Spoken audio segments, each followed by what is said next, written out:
604, Talk 107.3 FM, WBRP, mornings with Brian Haldane, off and running. Brian here with you, John LaBeouf producing. We are starting off your morning at 76 degrees in downtown Baton Rouge. Rough. You heard that forecast from Emma Cade Cowan. Going to continue that warming trend today and tomorrow, and then on to the weekend as well. We got a busy show for you this morning. Be looking back on the life of Kip Holden, as he former Mayor President Holden passed yesterday. We're taking you inside the legislative session. We've got former U.S. Attorney for the Middle District in Louisiana, Brandon Fremin, stopping by. Got Mayor President Sid Edwards hopping on the hotline. We got a lot to do this morning, so let's get right to it. Top stories and trending. Let's go.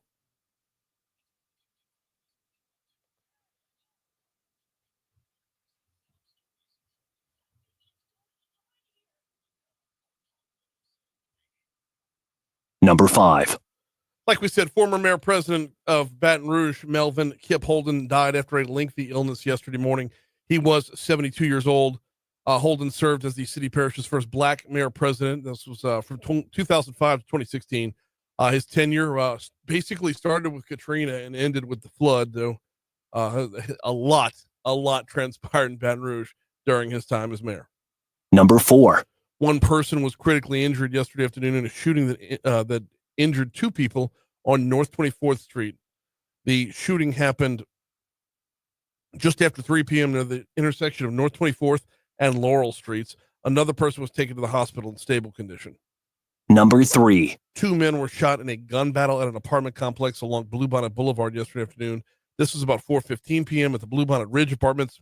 Apparently, 2 women were fighting. Their boyfriends got into it as well. That's when guns were pulled. Sheriff's office said neither victim suffered life-threatening injuries. Number 2. St. George Fire Department might be getting let me start over here. The St. George Fire Department may be going through some major changes soon. Chief Gerald Tarleton told our news partners over at WBRZ that after 34 years as the head of the department, he's ready to start discussing what happens when he steps down, which he plans to bring up at today's board meeting. Number 1. The Metro Council approved 3 items that rededicate millages to help pay for raises for law enforcement and parish improvement projects. These millages include an extension of the library tax at 11 mills, a renewal of 1 mill for mosquito abatement and rodent control for 10 years, and the renewal of the tax cut on the EBR Council on Aging at 2.25 mills. This is all part of the Thrive program or Thrive plan. Mayor President Sid Edwards is going to join us at 8:05 to talk about it.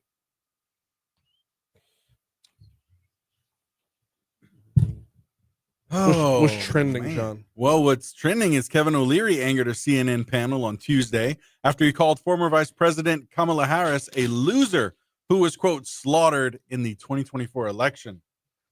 I mean, they can get all angry all they want. I don't think he's incorrect here. I mean, she did lose, and it wasn't close. Yeah. So, just, I those, guess those two things both apply. I guess, rubbing salt in the wound, I guess. I suppose. I can't watch those panel shows anymore, like any of them. It's so degenerative. You don't learn anything new.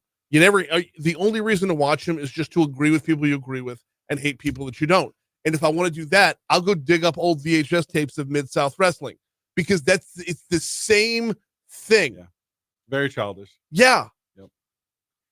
Hey, speaking of childish, our children in general, I guess, family. The Blue Bayou portion of Blue Bayou Dixieland will not open for the 2025 season. The theme park's social media page on Facebook removed mentions of Blue Bayou from its profile information, and in a post announcing the opening date of Dixielandin', which is May 23rd, there was no mention of an opening date for the water park. Curious. So, yeah. Very curious. Yeah. I wonder what's going on here. I don't know. Business is probably, I don't know. I don't want to speculate on whether or not business has been consistently down. There were a couple reports last year the crowds were light and whatnot. Yeah, but I think it's the price, man. Is it? It's probably expensive. I mean, I'm a family of 5, so everything's expensive for us, right? So we're always looking for ways to catch a deal somewhere. Right. And I just don't know if Blue Bayou ever really offered that. I don't know. So yeah, I don't know. Hey, in other news, Josh and Jace are coming to Baton Rouge. So did you get the I got it. You ready? Hit it up. Let's yeah. go. We have our next destination. destination. Our next destination is Baton Rouge. Baton Rouge? What is here to do in Baton Rouge? If you've got anything for us to try, any recommendations, let us know immediately. So yes, commented multiple times, DM'd him again. Same. Look, we got to make this happen somehow. Yeah. I don't know how beyond just sending them repeated messages and whatnot, but gotta happen. Us two couillons with those guys. That's a party, man. I just want to put them in a room with Rocco. That's all I want to do. Yeah. That's it. I want to put them in a room with Rocco, start taping, start filming, and just leave. Yeah, I don't even need to be there for it. Yeah. I'll meet them, say hello, and then, how you doing? This is my buddy, Po Boy Troy. Yeah. And then we'll just move on out. Ooh. Right? That'd be so awesome. Come on, guys. Oh. It's They your don't boy have a up. publicist, huh? What? Like, it's just those two, right? There's no publicist. There's no middleman. I don't know. But yeah, same. I've been kind of hitting them up too. So. 610 Talk 107.3 FM WBRP. Tell you, how did Josh and Jace get here? Well, one way they could have gotten here would have been flybtr.com. Flying into the Baton Rouge Metro Airport. It's unbelievably convenient to have such a high quality airport right in our own backyard. It is unbelievably convenient. I mean, especially if you've got, like, let's say you've got business in our nation's capital. Direct flight daily to Reagan National puts you right in the heart of it. Flybtr.com is where you're going to want to start. And when you're looking at ticket prices, not just to Reagan National, but check out anywhere else you might want to go. Get your ticket information at flybtr.com. I can tell you right now, within this hour, there will be flights to Houston, Dallas, Fort Worth, Atlanta, Charlotte, North Carolina, and then right at heads up 7 o'clock, another flight leaving for Dallas. 7:15, Washington, D.C. Whole lot back and forth to Houston. But flights beyond there add on to it. So, yeah, you might have a layover, might have a plane, change planes or whatever. But when you factor in how much time it takes and the effort it takes to drive down to New Orleans, pay for parking down in New Orleans, go through the TSA maze down in New Orleans, all those things considered, staying right, not to mention supporting a local business, staying right here in Baton Rouge is so much more convenient. flybtr.com. Quick break. Sports is next.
So low.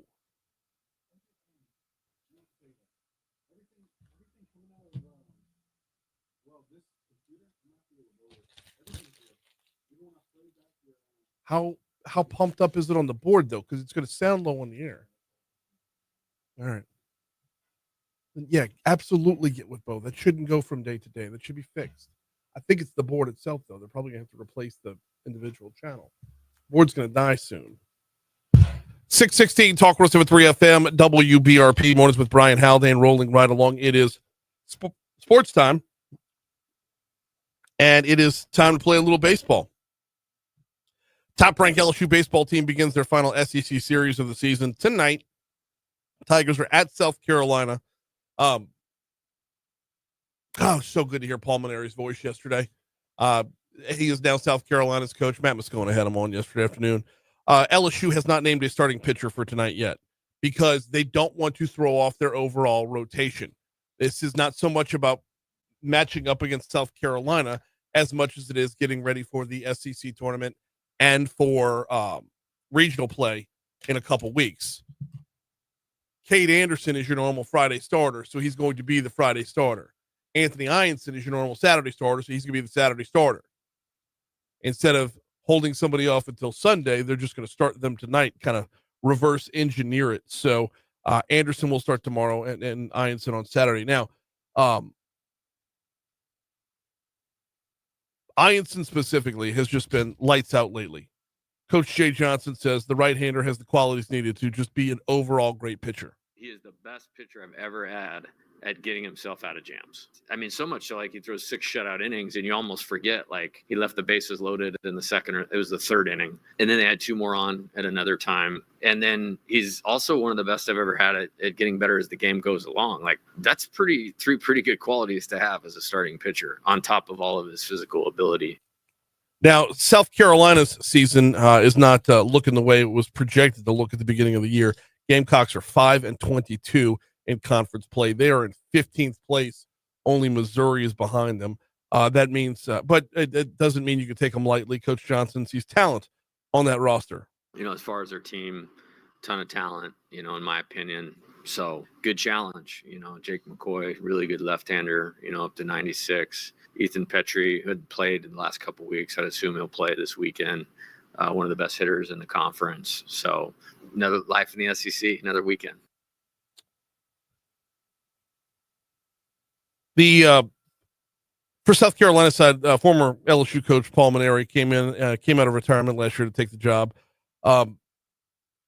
Maneri has faith that he can build another winning baseball program, but he admits he'll be the first to admit this weekend is not going to be an easy weekend. You know, now this weekend is going to be very unique. It's not a weekend I've necessarily looked forward to. I've tried to keep it out of my mind until absolutely necessary. But I know a lot of my friends are coming into town and people that want us to come and say hello. And obviously we'll have a big task, you know, trying to beat the Tigers. First pitch tonight is 6 p.m. That means airtime will be 5:30 on our sister station, Eagle 98.1, right down the hallway there on Eagle 98.1. Chris Blair will be on the call for the LSU Sports Radio Network. Now, tomorrow, right here on Talk 107.3 FM, we are your home for LSU softball. Regional play gets underway tomorrow. Beth Tureen and her Tigers opening up regional play. I am looking for my promo sheet. I want to say it's a 4:30 start time against Southeastern. A 4:30 start time, which means pregame runs 4:15 to 4:30. Now, there's a big ish on the back end of that because it's contingent upon what time the game before them ends. So, but we're banking on 4:30 right there. Yep, 4:30. Just found it. If Beth Torina's Tigers win tomorrow, they would play at noon on Saturday against either Nebraska or UConn. All your LSU softball action is right here on Talk 107.3 FM. 6:20. Here's the Fox Business Report.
All right, heading on back to the Shawbills Tire Traffic Center. You got your normal volume happening over on I-12 westbound coming in from Denham Springs. It's not that heavy actually. But you're not gonna be by yourself on the interstate either. 10 westbound looks good coming in from Ascension Parish. 10 eastbound coming over from West Baton Rouge Parish looks great as well. And both bridges are wide open. Surface streets, be on the lookout for an accident. Now, it was posted up about 45 minutes ago, but be on the lookout for an accident on Airline right by I-12. You know what? Driving in this morning, I crossed over. I took the interstate this morning and crossed over Airline. I don't remember seeing anything, but then again, I wasn't on Airline itself. Just, when you see a bunch of blue flashy lights, you tend to remember it. That being said, this was after I came in. Never mind. Forget everything I just said. Be on the lookout for an accident Airline at right near I-12 that's being worked by BRPD. That's your look at traffic from the Shawbills Star Traffic Center.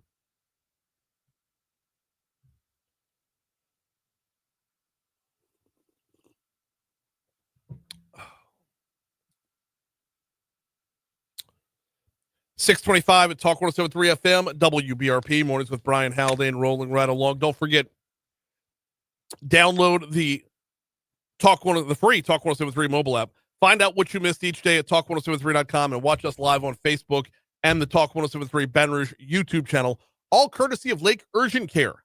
Lake Urgent Care, walk-in care for minor illnesses and injuries. Continuing our sports segment for part of this segment before we move on, and that is to take a look at the Saints schedule, which was officially released yesterday. You know how the NFL does it, though.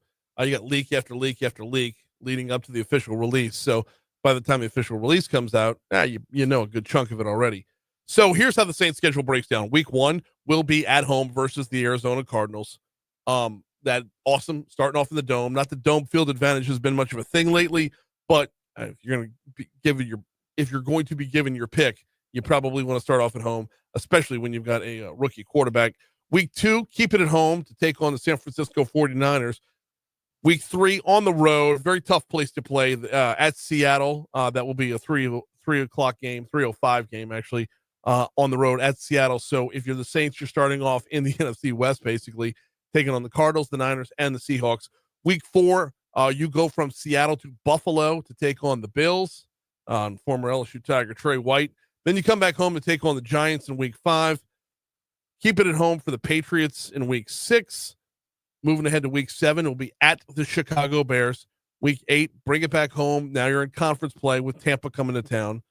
Back to the NFC West for week 9 at the Los Angeles Rams. Then you're back into the NFC South again with the Carolina Panthers in week 10. Week 11 is your bye week. And then the home stretch. Home versus Atlanta, at the Dolphins, at the Bucks, home versus the Panthers, home versus the Jets, at the Tennessee Titans, and then you'll wrap up the season at Atlanta in week 18, which they have that down as a little TBD there. So that'll roll us into the new year for sure. So we'll see where that one game is actually played. But that is your Saints schedule. It really maps out to be, aside from Tennessee, a pretty darn easy schedule. Well, you got Buffalo in that mix too, but strength of schedule for the Saints is pretty favorable, to say the least. Of course, all Saints action is on the same place as LSU baseball and LSU football. That would be our sister station, Eagle 98.1. Coming up in our next segment, we're going to talk with Rannah Grey, longtime well-known name here in Baton Rouge, Rannah Grey. You might remember she was the one who wrote the book Familiar Evil about Scott Rogers. But she and former Mayor President Kip Holden obviously were tight.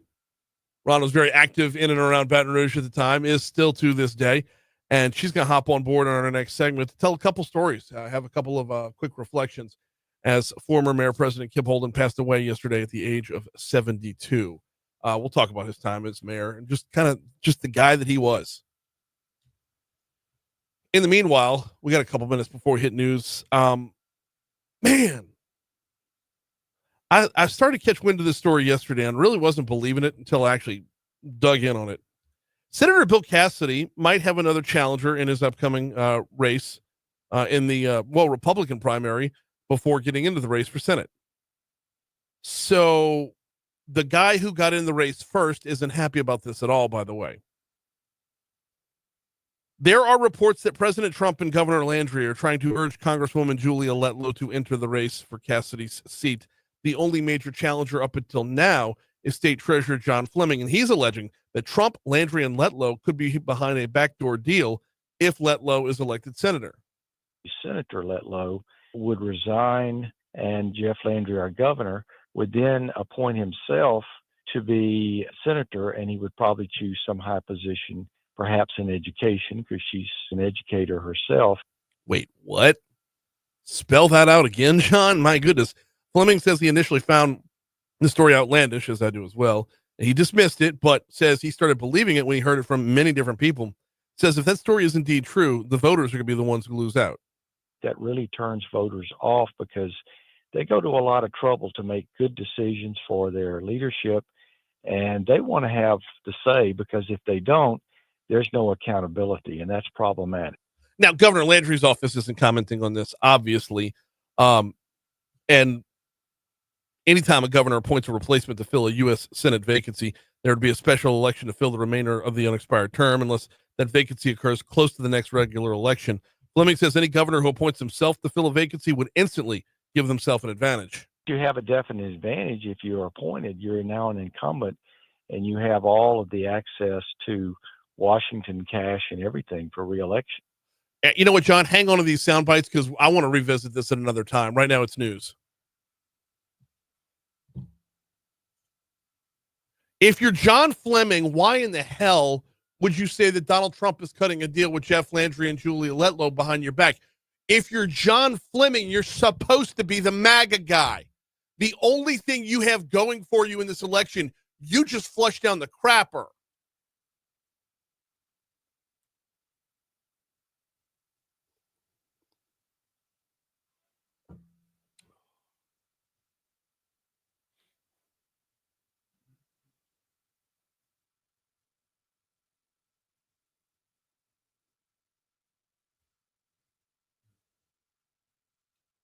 Oh, good morning, Christy. Welcome in, sweetheart.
if you needed that. No big deal.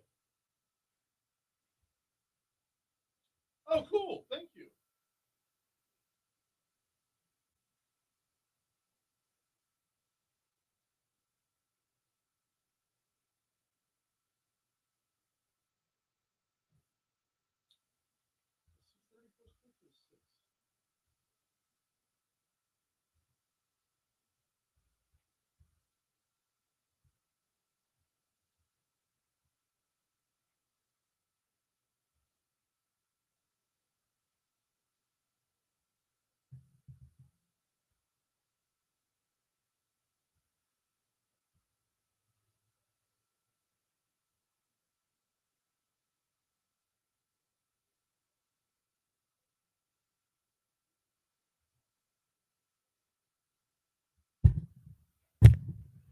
All right, it's time to get a look at your forecast. Here's WBRZ meteorologist Emma Kate Cowan.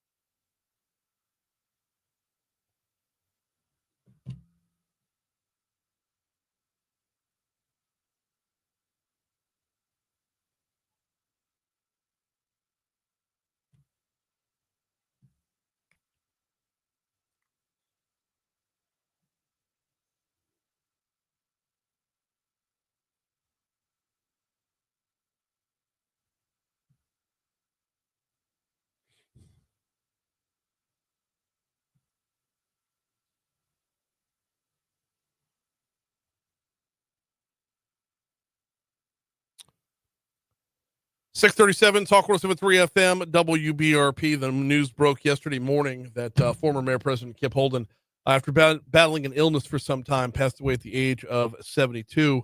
We'll be hearing from a couple different folks over the next day or two, just looking back on Kip and just the man he was and his time as mayor. I mean, he was the first black mayor of Baton Rouge, held his seat for 3 terms. I'll tell you what, one of those folks we want to hear from, Rannah Grey from Rannah Grey Communications. She's actually the one that sent out the press release email announcing the bad news. She's on the hotline with us now. Rannah, how are you this morning? Oh, we're doing good. Thank you very much for having me. No, of course. I mean, I just, don't like the reason we have you on, but you were definitely one person I wanted to reach out to along the way, just to talk a little bit about the man, talk about his time as mayor, and what were your takeaways from Kip? From his time as mayor, I think we've heard over the last 24 hours now that he was a transformational mayor for sure. Mm-hmm. He accomplished so much and he had so much energy. And as I was telling some people yesterday, he made you feel so good about Baton Rouge. He made you feel good about his leadership, and people just enjoyed him and wanted to be around him, and he wouldn't allow anyone to talk negative about anything. He just kept a lot of positive energy going there, and he left such a legacy. It's really incredible. It's a terrible loss, not only for his family, but I've just been flooded with messages from people who miss him, so much and all. But it's also a good time to think about all that he accomplished and all that we can still accomplish. I think that's what he would want us to focus on. He was at the helm as Davis Rohr was doing his thing, revitalizing downtown. And I don't think Davis gets done half of what he did if Mayor Holden wasn't leading the charge to make sure that everything was as facilitated as possible. What was Mayor Holden's role in the revitalization of downtown Baton Rouge? Well, Mayor Holden as a legislator was on the committee that moved all of the state office buildings downtown. And it made that decision along with Mark Drennan, who at the time was Commissioner of Administration. And that was a big push for him to help revitalize downtown even before he was elected mayor.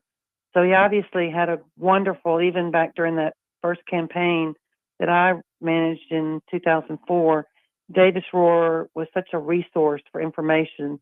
And so when he was elected, I think he was a dream mayor for Davis, because Davis had such vision of what Baton Rouge could be in its downtown, how that could be our front door to the city, welcoming visitors.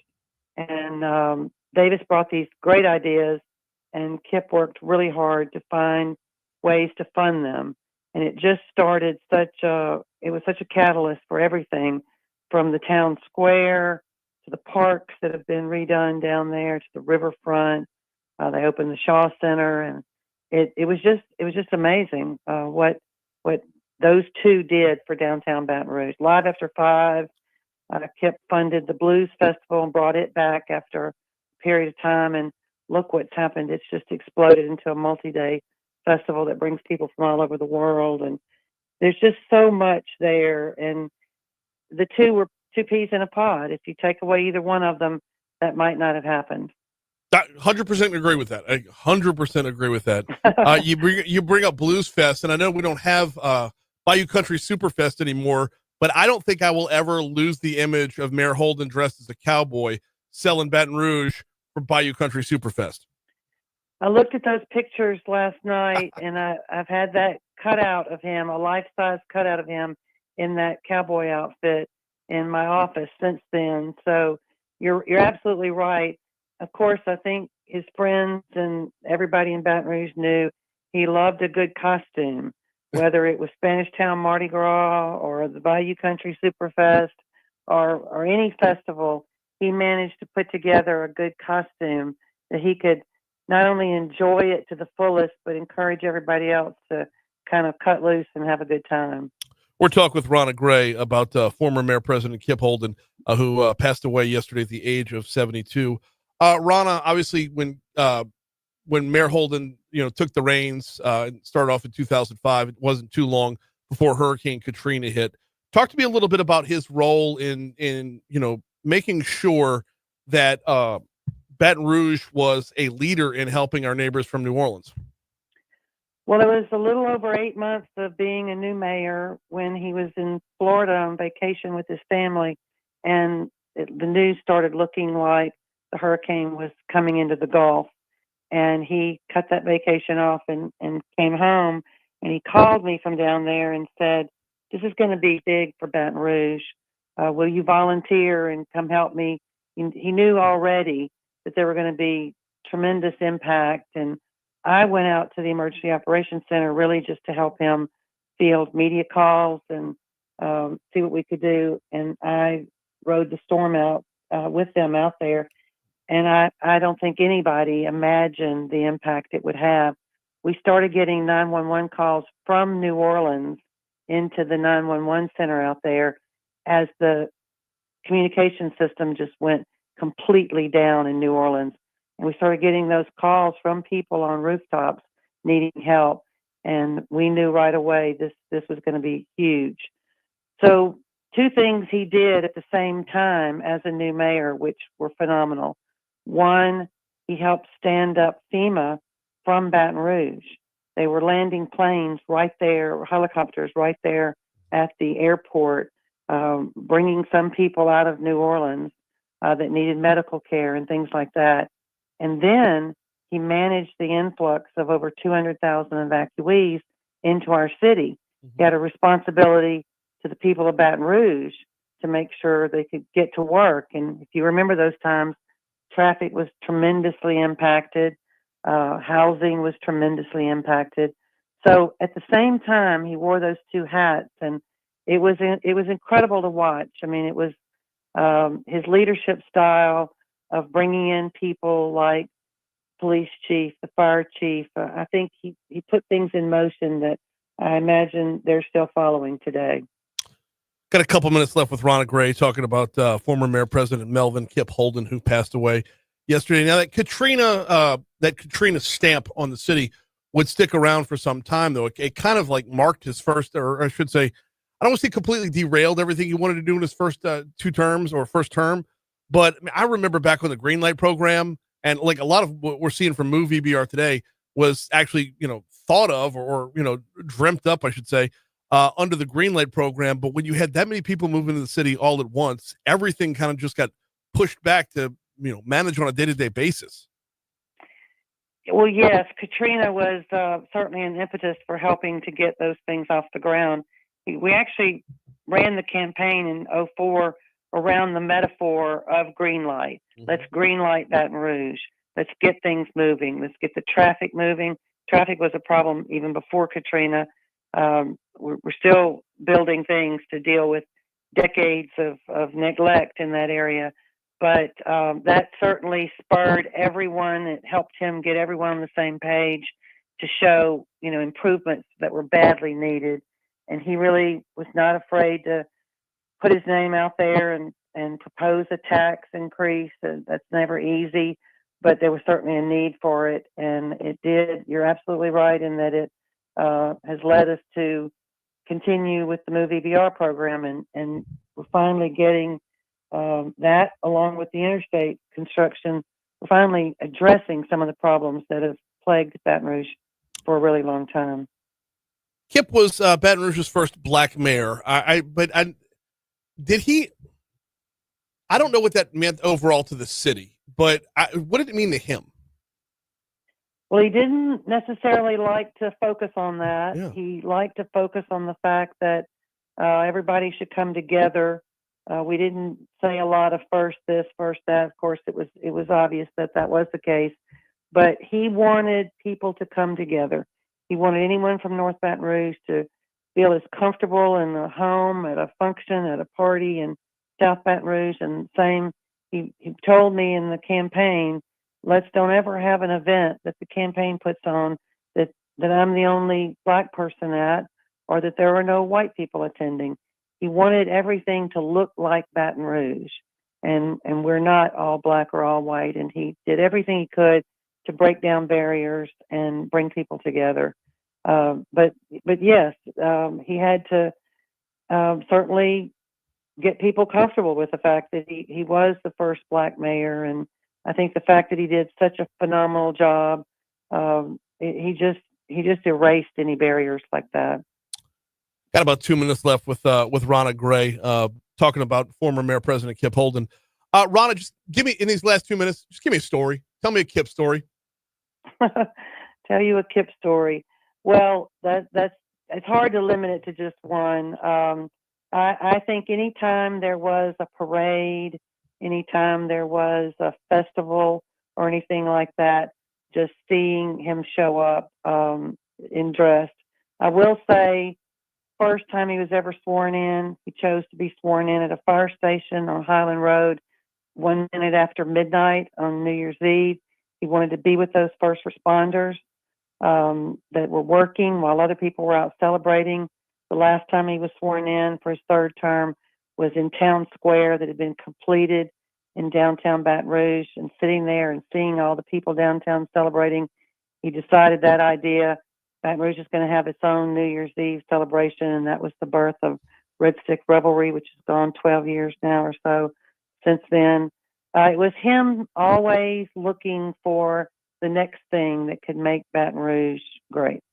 America's next great city was his tagline. America's next great city. That's right. Absolutely. Well, I appreciate a couple minutes of looking back. I know it's not the easiest time right now. Rannah Grey, thank you so much. Thank you. Appreciate it. Absolutely. Now, look, wasn't all peaches and roses, right? I completely understand that. The city of St. George, that got its beginnings when Kip Holden was the mayor and was completely dismissive of the people who wanted their independent school district. That's how that ball got rolling. That didn't turn into a city until they went in front of the state senate and were told you had to form a city if you want a school district. But I thought it was a little bit more important to talk about a few of the good times along the way, or the more fond memories along the way, to be sure. All right, it's 6:50 at Talk 107.3. Oh, also, we'll dive back into that. It's 6:50 at Talk 107.3 FM. Here is your money now.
Ooh.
Damn.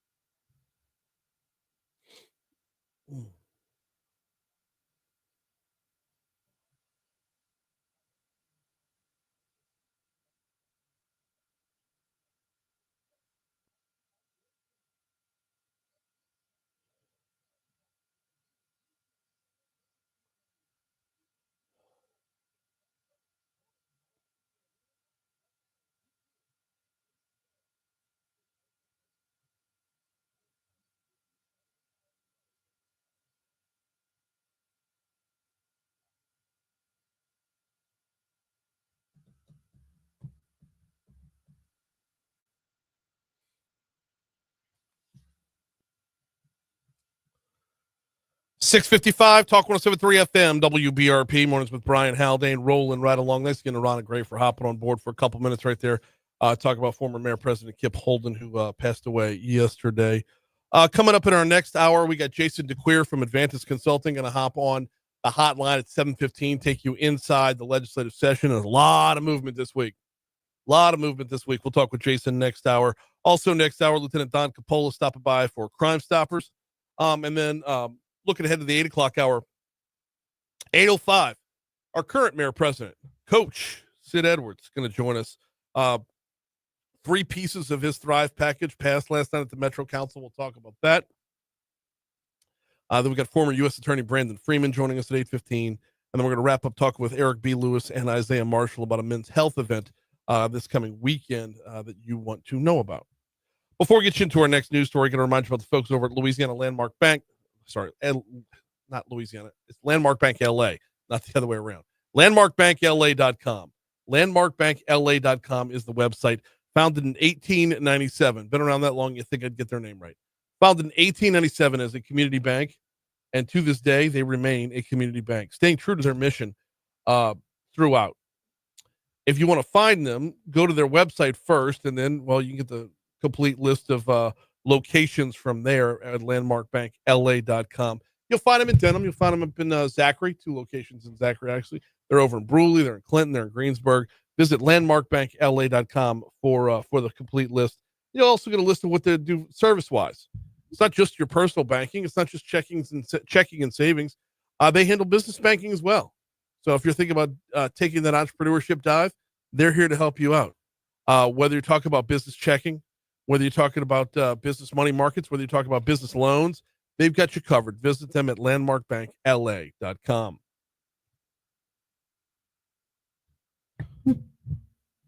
It's 6:57 at Talk 107.3 FM, WBRP. Back into the legislative session real quick for a quick hit story. I don't understand the bill that moved forward yesterday. Senate Insurance Committee approving legislation that would give the insurance commissioner more authority to reject rate increases without actuarial data. This is one that we had Jay Robichaux, who's an insurance broker, on with us yesterday, talked about this a little bit. New Orleans Senator Royce Duplessis strongly supports the House-approved bill. Duplessis says drastic steps need to be taken to address our insurance crisis. This is necessary for you as the insurance commissioner to want this authority. And I think you need this authority. Now, Tim Temple has said on this show, he's already got the authority he needs and uses it regularly. Now, Governor Landry also supports the bill. Temple says that when it comes to using that authority, they reject rate increase proposals. The executive counsel for the Department of Insurance, David Caldwell, tried to make that point clear yesterday. Anybody that says that we don't have the power to deny rates doesn't understand what rates are. They're all up in the Kool-Aid. They don't know the flavor. We have done this. So this is where I keep getting stuck, and maybe you can help me out over on our Facebook Live feed. Is if they've already got the power, then what's the point of the bill?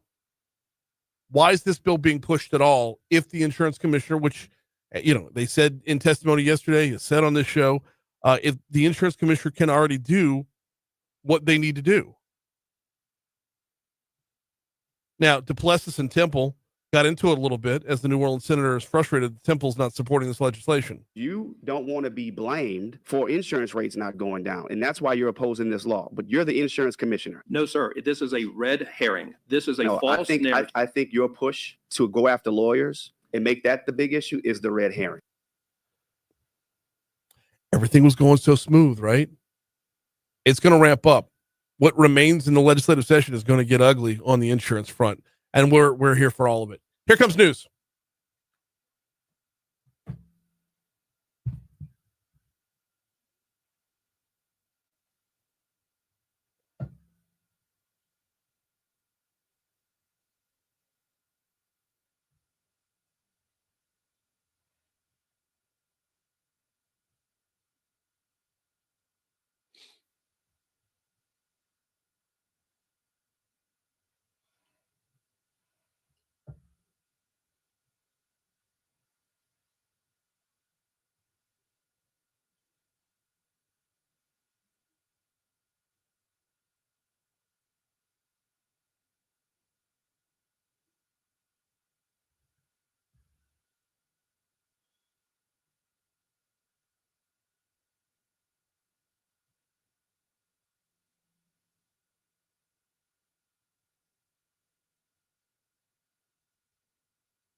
Oh, it's all smoke and mirrors, dude. Always has been.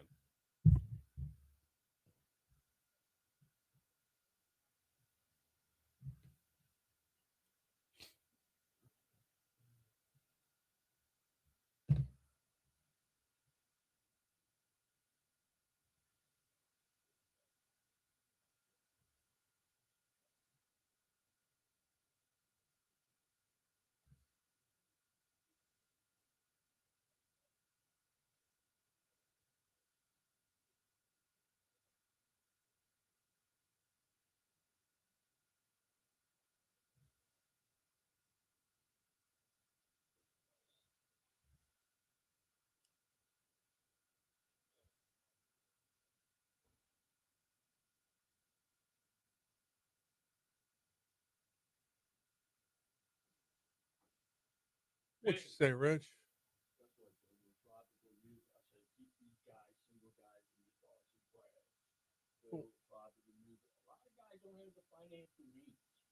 Go check out long-legged, tan, beautiful women. They don't have the financial means. You follow me? As compared to who? Wait on tropical music, man. I'm check fine women out there in the summer with that little thing up their butt, trying to buy them a little cocktail. And with the Blue Bayou water park, then you're gonna have to go. Oh, I was wondering where you were going. Set up a slipping slide outside the Walmart. When are you gonna go for that cellulite fix now, babe?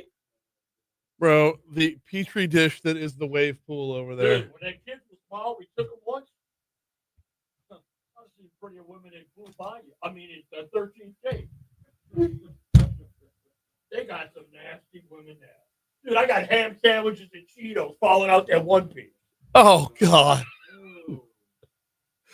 705, Talk 107.3 FM, WBRP.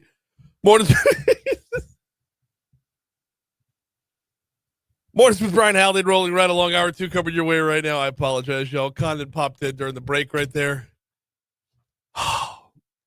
It changes the show, doesn't it? I mean, he wasn't on air, but it changes the on air. Like, well, I mean, nobody has any clue why I'm so derailed right now, which is what he does. He makes me look like the dumb one. No, it's fun. It's fun. We were just in here minding our own business. And yeah. Here he comes. Yeah. All right. It's hour 2 coming your way right now. He's John. I'm Brian. We're starting off at 76 degrees in downtown Baton Rouge. Coming up this hour, we'll speak with Jason DeCuir in our next segment from Advantage Consulting, get a little inside look at the legislative session. We will speak with, we'll have Lieutenant Don Coppola by for Crimestoppers as well. Right now, though, top stories and trending. Let's get it.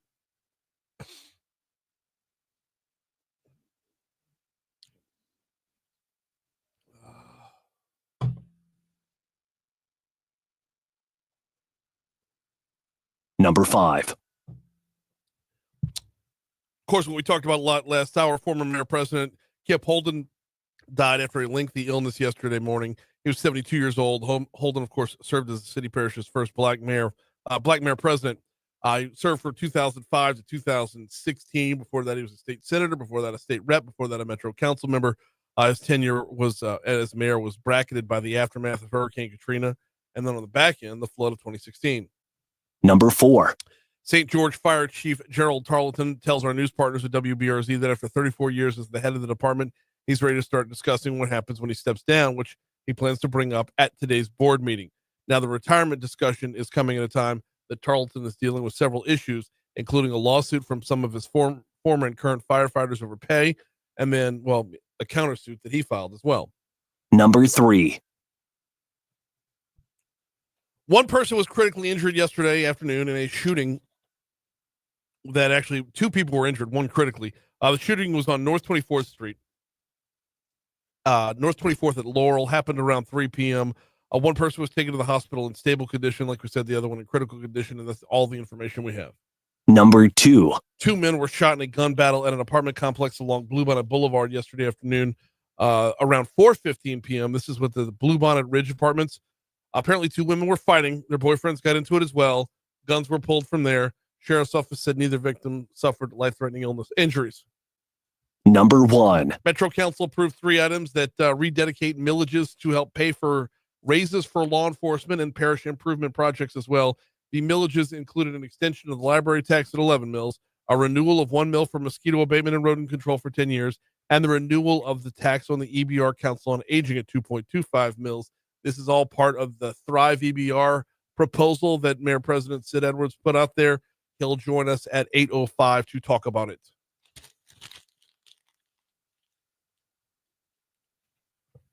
What you got, John? Well, what's trending is Kevin O'Leary angered a CNN panel on Tuesday after he called former Vice President Kamala Harris a, quote, loser who has, quote, who was slaughtered in the 2024 election. So he's not inaccurate there. I mean, No. she did lose, therefore she is a loser. It wasn't close, therefore she was slaughtered. It's one thing to be like, okay, you lost, but another to be, I guess, like, you're a loser. You're such a loser. Like, you know what I mean? But what's the point of the program, right? Like, It's very I'm off it with all these shows, with all the panel shows. I'm done. Their whole point is to make people angry at each other. Yes. Every panel show out there, the entire point is to make you hate half the people and then revel in your confirmation bias with the other half. Yes. I don't.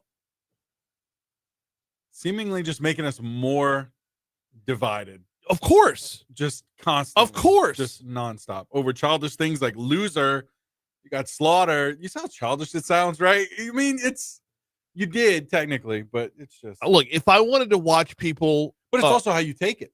What do you mean? Maybe you shouldn't be so soft. Maybe someone calls you a loser, you got slaughtered in the election. Okay. You move on. Yeah. Whatever. It's okay. Everything about the scenario in last fall's election. I know if they want to rebut by saying there was a lot more going on than just Kamala Harris, then make your argument. I don't know. My whole point is this is very reminiscent of the old wrestling shows that used to come on. And I don't mean like WWE. I mean like when this was like Mid-South wrestling. Some underground stuff. Oh, yeah. Well, it wasn't really underground. It's just a lot more low budget. Yeah. But most of what they would do is, you got your good guys and your bad guys, and you'd pick and choose, and you'd always hate the bad guys. No matter what they said. Yep. I don't need that on the political front. I want news. That's right. I don't want a food fight. Yeah. Oh, man. In other news, the Blue Bayou portion of Blue Bayou Dixie Landing will not open for the 2025 season. The theme park's social media page on Facebook removed mentions of Blue Bayou from its profile information. And in a post announcing the opening date of Dixie Landing, which is May 23rd, there was no mention of an opening date for the water park. Find this curious on a number of fronts. Number one, we got to go back. I know there were stories last year about their revenue and attendance being off and everything. I need to go dig all that back up. Yeah. But that plays a part. all through the summer, you're going to have the roller coaster rides and everything that is Dixie Landing, but the water park part, when it's 100 degrees outside, you're going to wait in line for a roller coaster, not wait in line for a water slide. That doesn't make sense. Right. I feel but I'm sure some things we will learn more as the summer wears on. Yes. I got one more trending story here, but let me let them tell you what it is. Louisiana, we have our next destination. Our next destination is Baton Rouge. Baton Rouge? What is there to do in Baton Rouge? If you've got anything for us to try, any recommendations, let us know immediately. So we did, both John and I commenting all over their content, DMing them. Yes. Could not feel more desperate than trying to run down Josh and Jace to get them on the show. I want them on the show. They've taken the state by storm. Everybody absolutely loves them. As much as they butcher every name out there, look, and we expect it, right? Here in Louisiana, we expect everything to be butchered. We have a lot of words that are hard to pronounce if you're not from here. No matter how many times you can tell somebody how to pronounce Boudin, they're still going to put the wrong emphasis on the wrong syllable. No matter how many times you try to explain. They went to the Frog Festival in rain. Yeah? Yeah. They had alligator on a stick. Love it. They got in a frog leg eating competition. Oh, yeah. It's so good. Yeah. This is so good. Yeah. They were in coquetry, wondering why all the that. homes were. First of all, you've got to have a long O in the beginning of coquetry. Otherwise, it gets dirty very fast. If that's a soft O at the beginning, it changes the pronunciation completely. But they were wondering why all the houses were on stilts. And what they deduced was it's to keep the alligators out. God bless them. They're so much fun. Right. 713 Talk 107.3 FM. Over on our Facebook Live feed, where should Josh and Jace go when they come to Baton Rouge? Y'all know my take. We've been polling for the last 2 days now, just getting feedback, getting different possibilities. I say Chicken Shack. Chicken Shack's got to be. Where else? Let us know over on the Facebook Live feed. Quick break. When we come back, we dive into the legislative session next.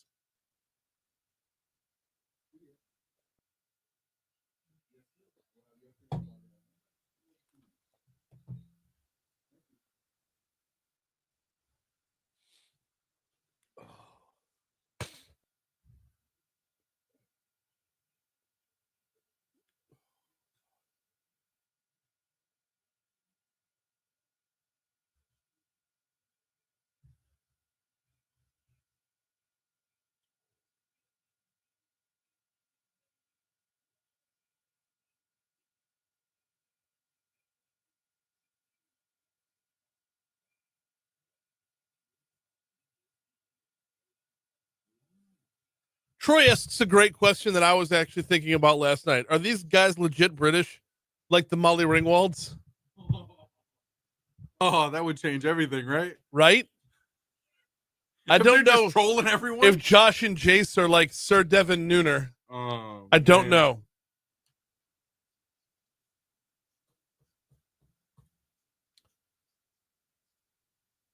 They called coquetry cockadry.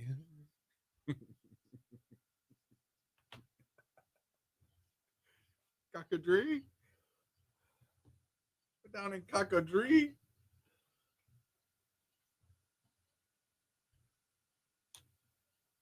Oh, man.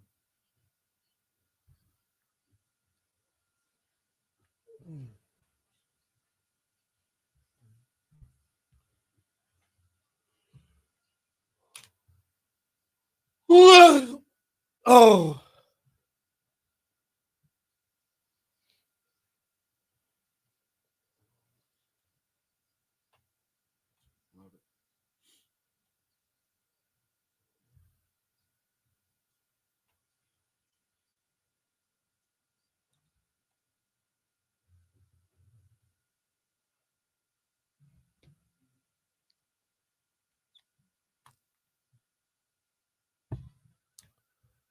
.716 to Talk 107.3 FM, WBRP, mornings with Brian Haldane, rolling right along, all session long.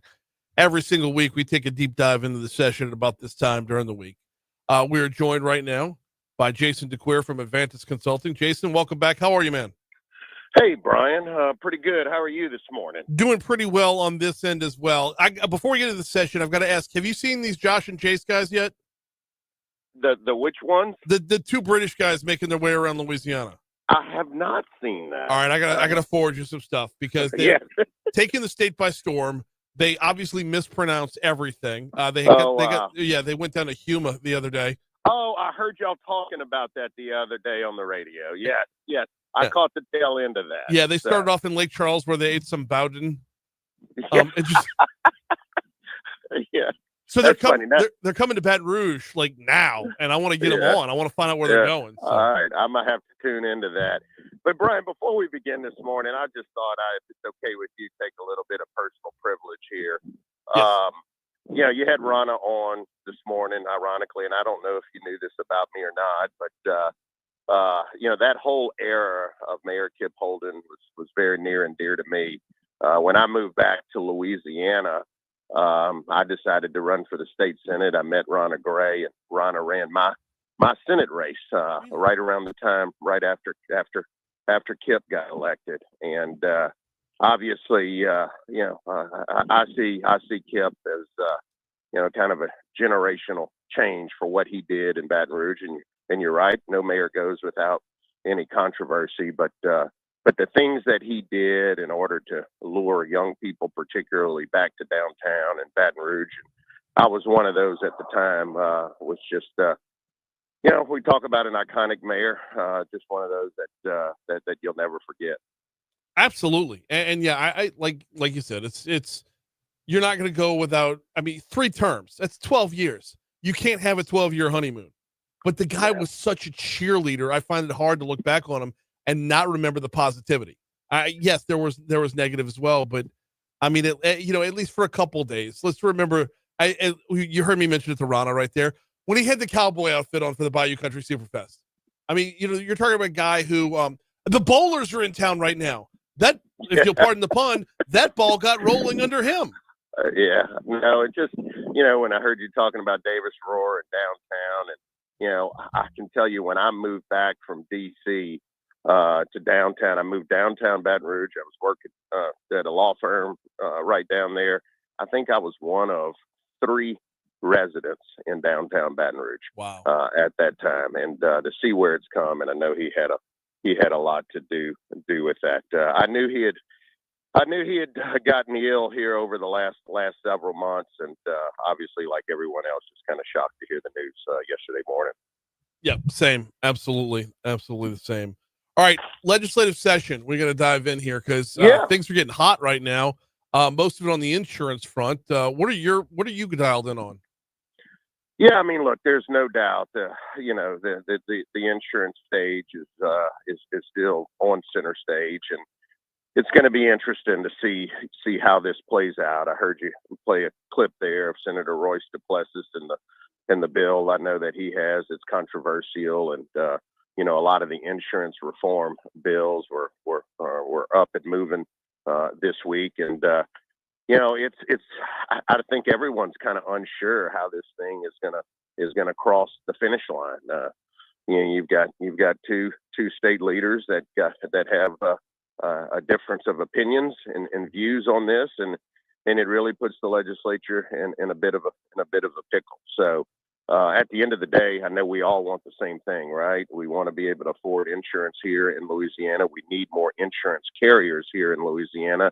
But how they get there and the reasons why as this plays out will be very interesting. Obviously, we're tracking and following a lot closer on the tax front, and just along those lines, Brian, the 5 different constitutional amendments to replace CA2 are definitely on the move. I see each and every one of those passing through the legislature, and just a reminder, that would be to combine the Revenue and Budget Stabilization Fund. It would be to remove the cap so the state can share more severance tax revenues with local government. It would be to help pay off teacher retirement debt and fund teacher pay raises. Of course, what we've talked about, the big one, which I'll harp on here a little bit more in a minute, is to give parishes the ability to either opt out or reduce the inventory tax. And then, of course, the 5th one would be to curtail government growth. So basically taking that CA2, the Constitutional Amendment number 2 that failed March 29th, dividing it up into 5 different pieces, and then asking the voters to vote all 5 of them in. I still think that it's going to be a bit of an uphill battle on some of those, but we'll see how that goes. But all indications are that they will make it through the process, because there's been very little opposition to any one of those pieces. Okay, let's talk about the process on the back end when the vote comes up to us here. If CA2 failed because it was all at once, what's the likelihood that we're able to?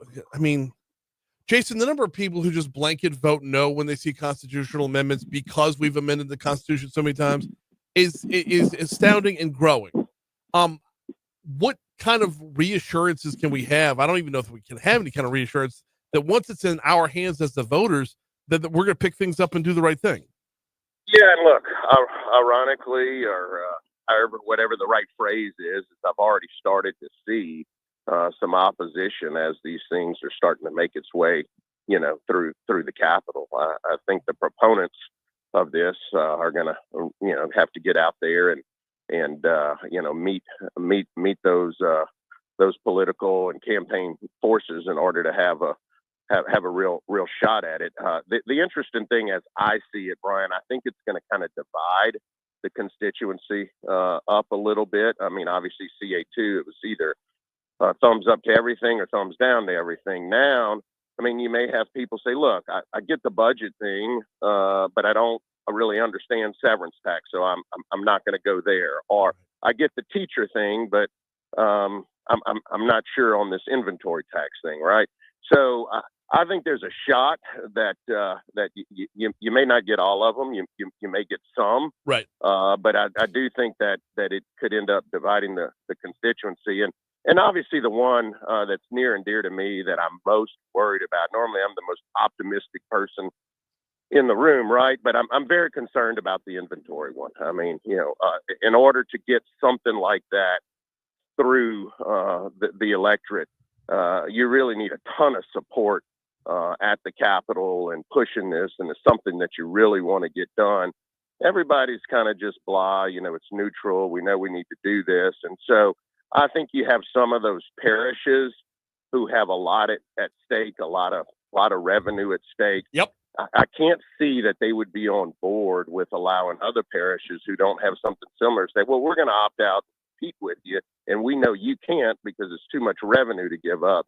I think that's just going to be a tough one, and we got to figure out a way to go out and promote it and sell it because, as I've always told you, there are two major issues that have to get resolved if we really want to move us up into top 10, top 15, one of those competitive states in terms of our business tax climate. That's getting rid of the inventory tax and centralizing our sales tax. And as you know, they have one thing in common, and that both of them have one thing in common, and it brings local government into the fold.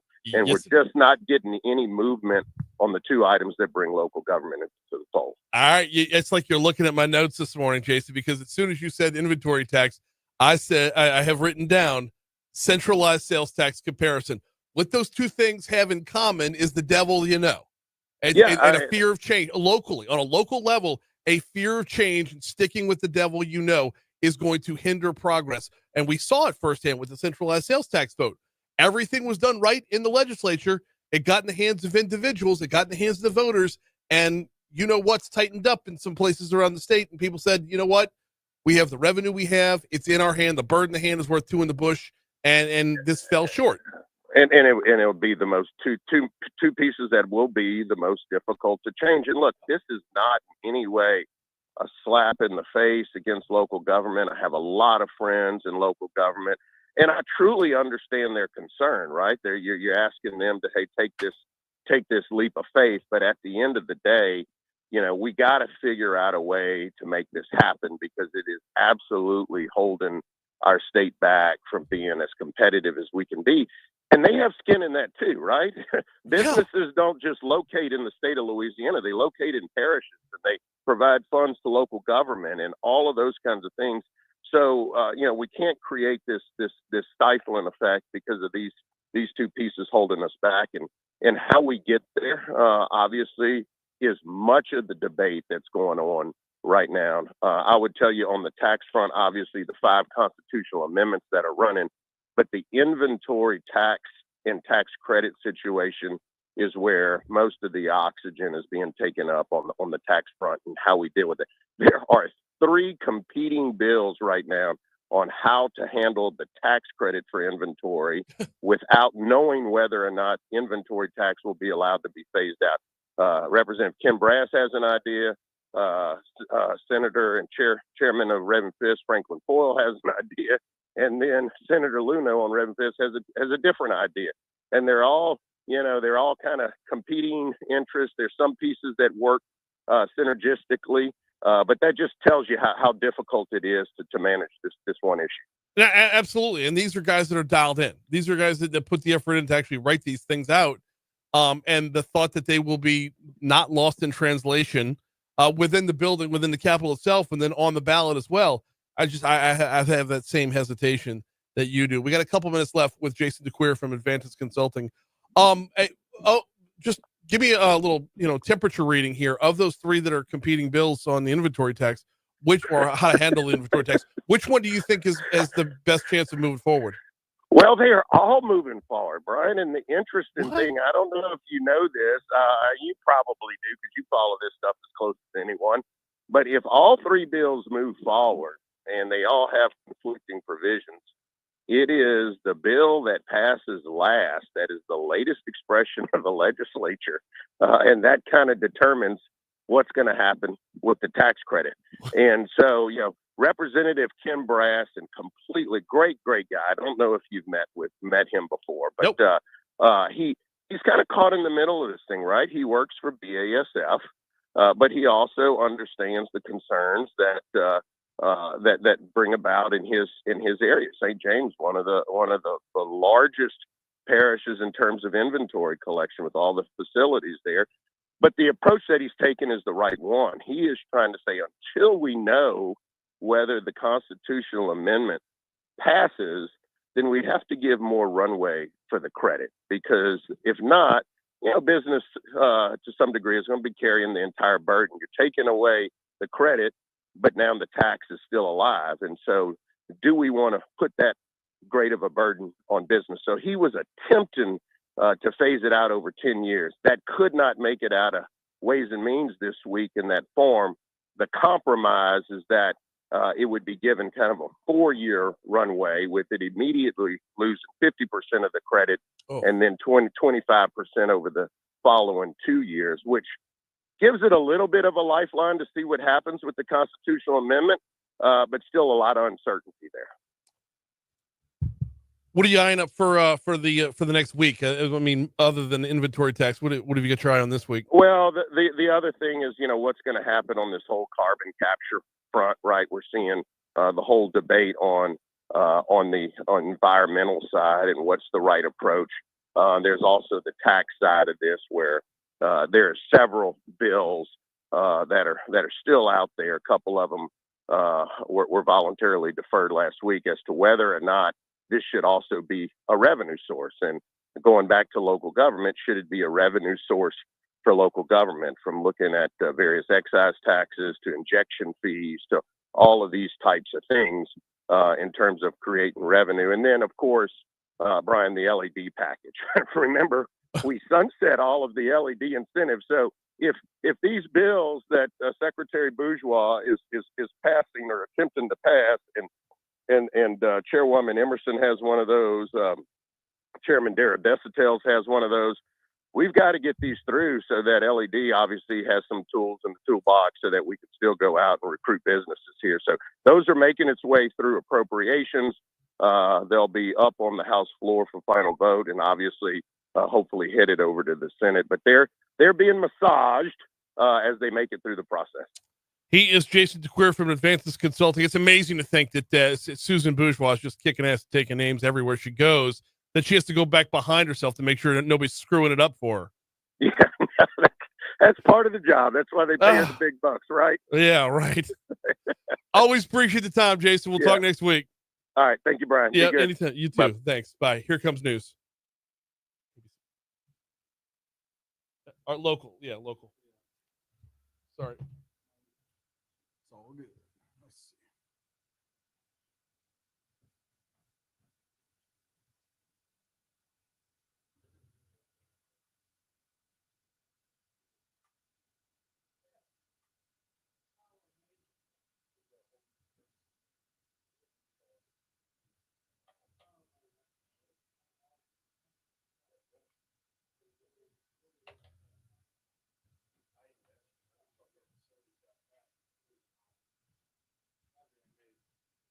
Let me go run downstairs and see if he's here right now. Is it a wifey? Yeah.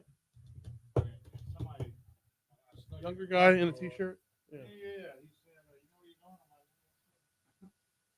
you're doing? Hey, good morning. How you doing, sir? I'm good. Thank you for offering to come get me. Brian, sure would now. Hey, bro. Here, right here. Point me to that text. Your guy, Sean, is a good dude. Curtin? Yeah. Yeah. Well, we text, and then I met him yesterday. I have a meeting with him yesterday. Yeah. Very chill, genuine. Yeah. Yep. Hey, I'll take over while you're gone. Okay.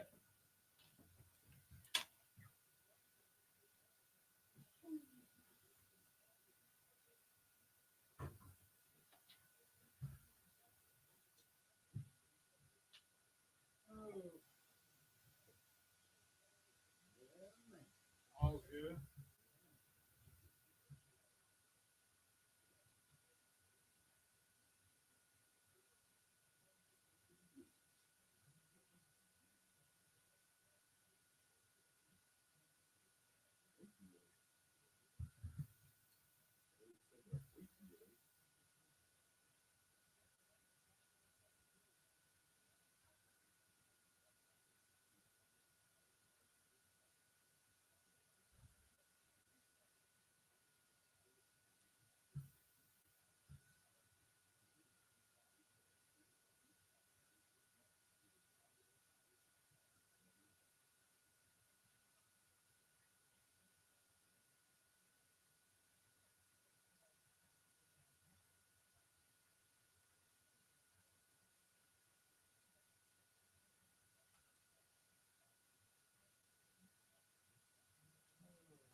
I hated the fact that, like,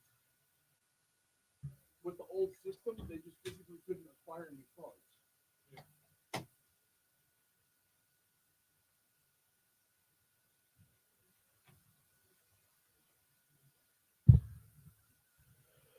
Oh, man.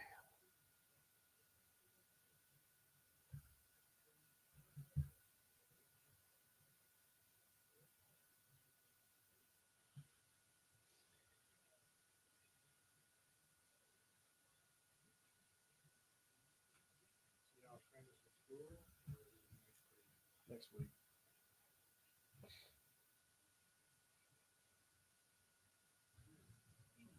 Mercy goes to 8th grade or 6th? 8th. Okay.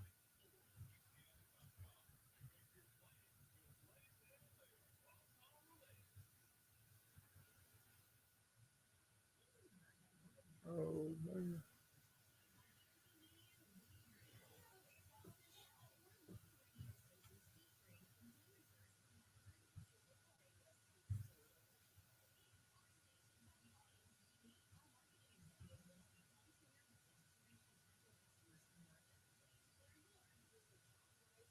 Going downtown this weekend? You be there for the festival on Saturday? What festival? Oh, big festival going on Saturday at Galvez Plaza. The Louisiana Cannabis Festival. Oh, Yeah. may need to go say hello and pass out some Crimestoppers Right? for the legal ones. The Louisiana Cannabis. It's called the Can Fest, like the Can Film Festival. CANN for cannabis. Or as I'm sure it's called in police circles, probable cause. Hang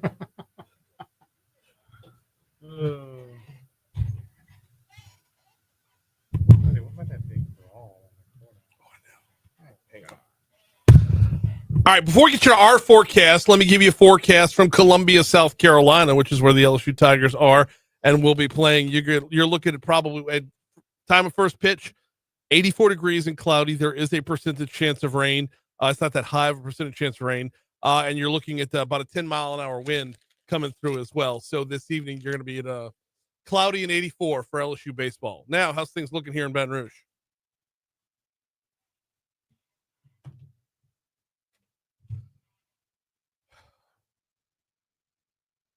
Chair is killing me. Like, my lower back is all stretched out. It's like I physically have to, like, hey, just throw the damn thing away. There he is. You want to switch? Huh? You want to switch? No. Hey, man. Thank you so much. Don, Landon, Don. You just made my year. You made my whole year's made. Thank you. Look at that. Brian. Look at that. Whoa. I'm like, look, I could like pin it, Brian. Now, that being said, we keep it on the DL because I don't need everybody asking me. It's you, it's Haggai, it's Franz. Y'all the weeklies. Weekly, you're here every week and you're here before the door opens. Are you picking up what I'm putting down here? Yes, absolutely. I just need like a blood oath or omerta in the mafia. Like, yeah. Get you a card with a saint on it. 738 Talk 107.3 FM WBRP mornings with Brian Haldane rolling right along. Thanks again to Jason DeCuir from Advantage Consulting for hopping on board. We pivot from the legislature to catching some bad guys. It's time for Crimestoppers.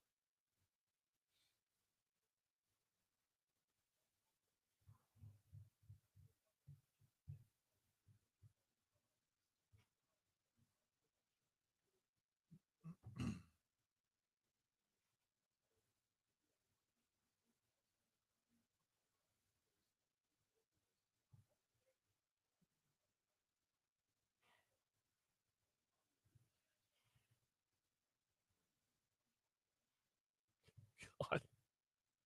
Yes, it's time for Crimestoppers. We welcome in Lieutenant Don Capola. How are you, sir? Hey, good morning, Brian. How are you? I'm doing very well. It's bumping around our news partners website over there, WBRZ. Yes. and they featured the Louisiana Can Festival on 2 in the morning this morning, and This weekend, correct? that's this weekend, this Saturday in Galvez Plaza, the Can Festival, CANN, not like the Cannes Film Festival. This is Can, short for cannabis. The Can Festival going to be going on downtown this weekend. They should have good weather. They should have good weather. The lineup, it says a lineup of powerful educational sessions covering everything from entrepreneurship to spiritual use. Wow. Entrepreneurship.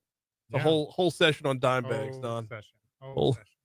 You got followed by Puff and Paint, Puff and Pose, a rolling contest, and the munchie contest after that. Got to have the munchie contest. Gotta have it. Gotta have it. For the weed festival going on Oh, my downtown this goodness. weekend. Hey, Don, I got to ask. It's called the Louisiana Can Fest, but I've got to ask from a law enforcement perspective. Do you also call it probable cause? Well, and that could go so many directions. Yeah. Yes. Show me your prescription. That's all we. That's all we need. Wear your prescription in a lanyard. That's just do everyone a favor. Wear your prescription in a lanyard. It's going to make things a whole lot easier. All right, we got some Wow. bad guys to catch. We have bad guys to catch, and bad guys have been caught. Oh, So let's start with those who have been caught. Yes. Therese Coleman. Yes. What,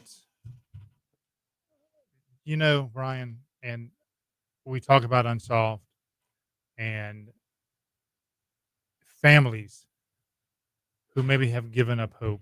Mm-hmm. And there's a list of, we mentioned Devin Page Jr.'s, the Ali Rice, the Lewis Robinsons, and the list unfortunately goes on and on for unsolved homicides. Mhm. But what we don't want is families to give up hope, because just like the investigation with Therese Coleman, this occurred 10 years ago.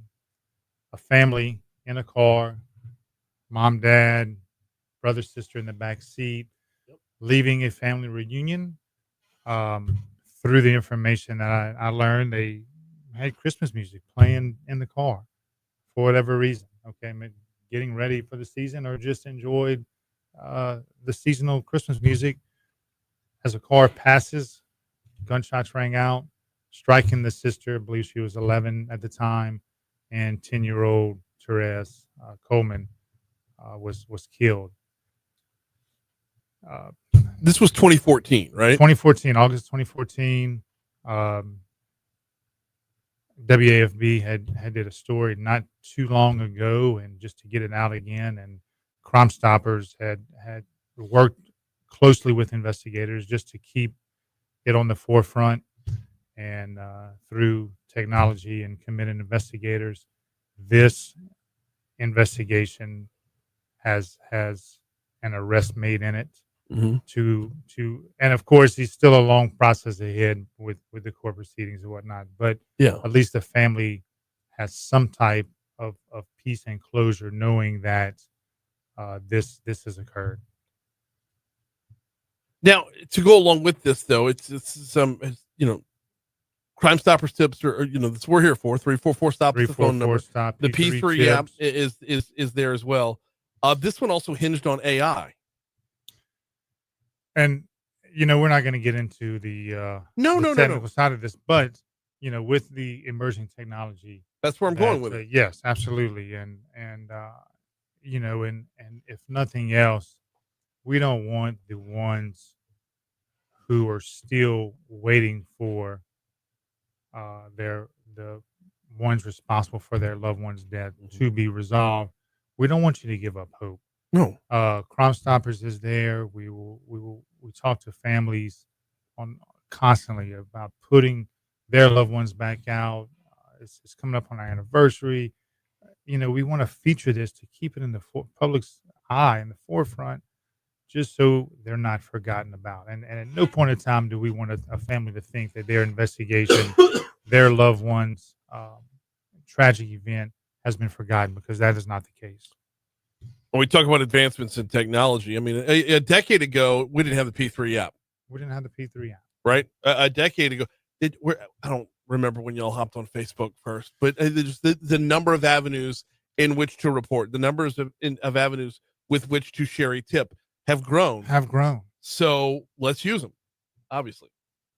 No doubt. So, by the way, again, the long and the short of that story was, what was the guy's name? Rashad Turner was arrested on Monday. Monday. The shooting happened in 2014. He was arrested on Monday. It's always good to bring back up a cold case that gets solved, because it is a reminder that nothing is unsolvable. Nothing is unsolvable. And I think that one of the issues is you watch these crime shows, and in 30 minutes, they everything's back and solved. And we wish it was like that, but unfortunately it's not. But so great job to these investigators with the East Baton Rouge Sheriff's Office. Yep. And we just want to keep this pattern rolling and get these unsolved cases resolved, so we can have give family the closure and peace they need to move forward. Who else are we looking for?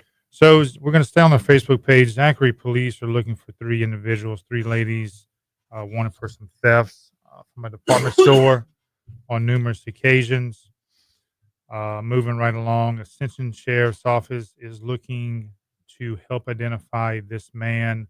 A body of an unidentified male was recovered from the Mississippi River back February 2nd of 1982. There's a great pictures from the faces. Wait, what? Yeah, it's on the Crimestoppers Facebook page. February 2nd, 1982, the body of an unidentified male was recovered from the Mississippi River near Darrow, Louisiana. Over 4 decades later, he still remains as a John Doe. Yeah, 82 was, that was 43 years ago. That's when Capital Region Crimestoppers first came into play in this area over 40 years ago. Unbelievable. So with the help of LSU Faces Lab, a new forensic facial reconstruction was completed. So there's a picture of this individual. So Ascension Sheriff's Office is looking for the public's help, along with Crimestoppers, to see if anybody recognizes this this individual. Okay, so this one right here, go to Crimestoppers Facebook page, give this guy a look. We're not looking on this one. You don't have to worry about anything involving this guy because he's been dead for 43 years. But at least you can put a name to the face, like literally looking to put a name to the face with this guy. I mean, it's couldn't be a clearer picture. It's a great picture. Yeah. Great picture. Those individuals at LSU Faces Lab do a great job, and it's like we took the picture here in the studio. So if you have any information on the identity of this individual, contact Crimestoppers 344-7867 P3 Tips app. Moving right along, Baton Rouge Police Department is looking for an Austin Cobb on charges of domestic abuse battery with a dangerous weapon involving serious bodily injury. Investigators believe that Cobb, who is 29 years old, physically assaulted a female acquaintance, striking her in the head with a blunt object, large laceration on her head and skull area, uncontrolled bleeding at the time. So Austin Cobb, 29 years old, wanted on domestic abuse battery with a dangerous weapon involving serious bodily injury. Goodness gracious. We got about a minute left. You got one more? Yeah, Jatika Carr. Okay. Wanted on theft charges by the Baton Rouge Police Department. Investigators believe that she works at a retail store as a cashier. As friends she knows comes through with a checkout line. Some items weren't scanned. Okay. Passed over. There we go. Didn't scan these items. So they're looking for Did her she make on the theft noise like charges. she was scanning them, though? Well, I wasn't there. Kind of like the pickleball noise, right? Yeah. Yes. Yeah. So anyway, check out the Capital Region Crimestoppers website, Facebook page. If you have any information on any crime that we're looking to solve or identify, give us a call, 344-7867 or P3 Tips. 344-STOP is the phone number. Capital Region Crimestoppers Facebook page as well. Definitely want to check that out to see the help identify the person in the picture who was pulled out of the Mississippi River 43 years ago. He's Lieutenant Don Capola. We always appreciate the time, Thank sir. you, Brian. Have a good day. You do the same as well. We got Your Money Now coming up in just a couple seconds. After Your Money Now, John's going to take us back in time with This Day in History. Reminder, this Friday, finale of the spring session of Live After 5. Michael Foster project featuring the Golden Sioux Indians. We'll be taking the stage from 5 to 8 p.m. Don't miss out on the fun and the music downtown Live After 5. Here's Your Money Now. Outstanding. Boop. Have a great weekend. I'll see you Saturday at Galvez Plaza. Yep. Yeah, I'll be the one in the Grateful Dead t-shirt. The only one in a Grateful Dead t-shirt. Right? And they'll be like, what is that? What is that? Thank you so much for whatever we talked about earlier. Yeah, no, all good. Yes, have a good weekend. Yeah, you do the same. All good. Oh, man. I gotta keep over. I'm gonna fall out, dude. What about y'all? Someone's worse than me. This morning's worse. This morning's worse, and I don't know why.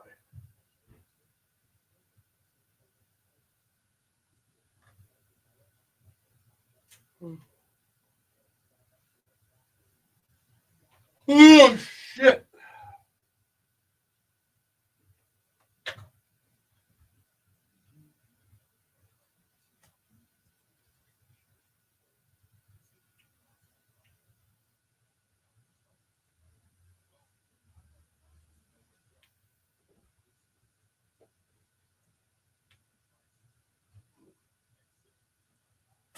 Yeah, the chair like pulls on the lower back. Like all the muscles in my lower back are just completely stretched out. Hurting. I think that's why I'm worse this morning, though. Because the chair got worse somewhere over the weekend. Yeah. But that pain makes you, pain increases fatigue. It makes you tired absolutely. faster. Yeah. If you're already tired, then you got that on top of it. So. Oh, shit.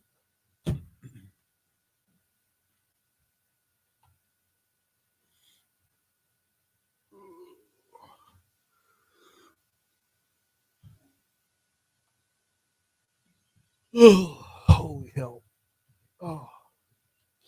Mm.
We'll refill the Keurig at the top of the hour.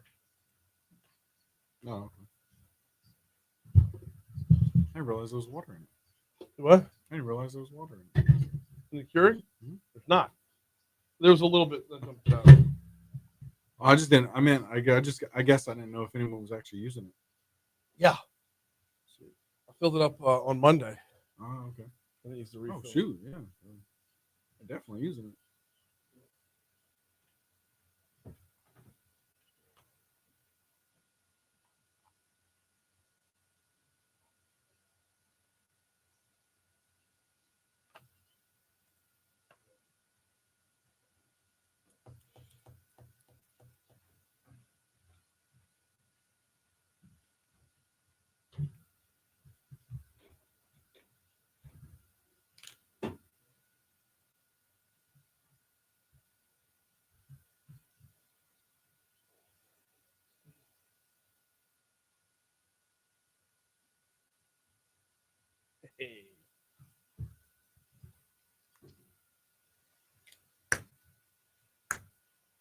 What? Yeah, coming back in right now. So, yeah, you're good. Yeah, I was going to go refill the Keurig at the top of the hour, so I can get you some coffee. Okay. 7:55, Talk 107.3 FM, WBRP, mornings with Brian Haldane, rolling right along. Time for This Day in History, presented by 5 Star Printing and Signs.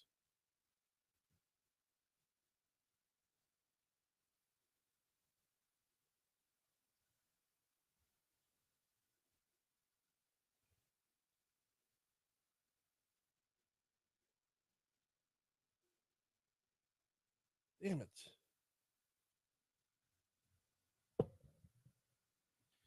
All right. Yeah. All right. Let's see. We're gonna make this quick. Starting off. Oh, let's see. Disney related here. 1928. Mickey Mouse makes his first appearance in the silent film Plane Crazy. Okay. That's where I'm starting. I don't know. All right.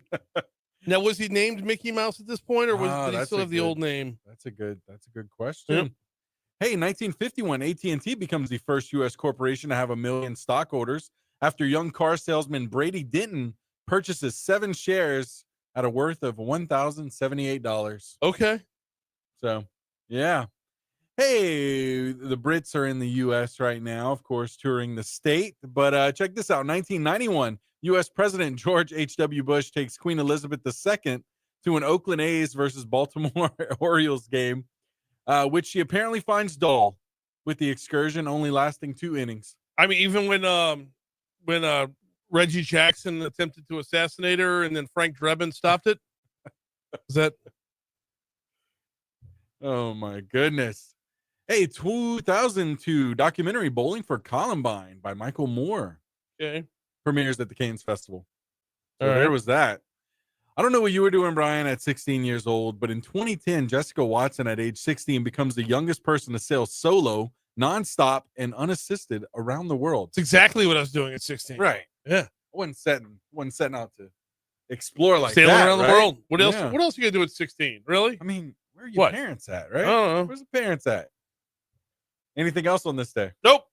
All right, moving on to birthdays. Let's see. I got a few. Actually, I don't want to steal your thunder. I know we got the ones I'm seeing are in the sports world. So if you want to take it from here. Yeah, why not? I got a couple of sportsmen here. Actually, a whole bunch of them.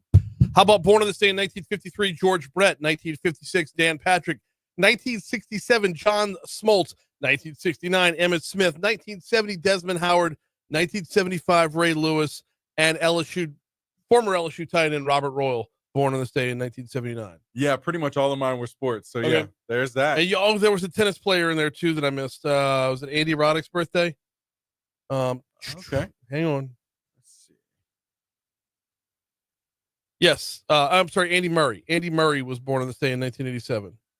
I had nobody that wasn't a sports related person. Right. Same. Yeah. Let's see. Moving on to deaths here. Emily Dickinson. Yep. June Carter Cash, and actor Fred Willard as well. Fred Willard. Yeah. Okay. All right. A couple of others who passed on this day. In 2007, Jerry Falwell died. And that was the only other one I had. Okay. As far as national days go, this is a good one. National Senior Fraud Awareness Day. All right. We can roll with that one. Yeah. Coming up on the top of the hour here. Oh, let me remind you real quick before we hit news at the top of the hour about Vex European, VEX. That's V as in Vinny. VexEuropean.com is the website. Who needs Vex European? Anybody who drives a European vehicle. If you purchased a European vehicle, you did so to make sure you're maximizing both performance and longevity. You want to get the most out of that investment, right? This is what Vin and his team does. This is what they do. So visit VexEuropean.com. Hit the little specials tab. See if you can't save $100 on your first visit, and then make your appointment now. You'll be paired with a master level technician for your make of vehicle at VexEuropean.com. Here comes news.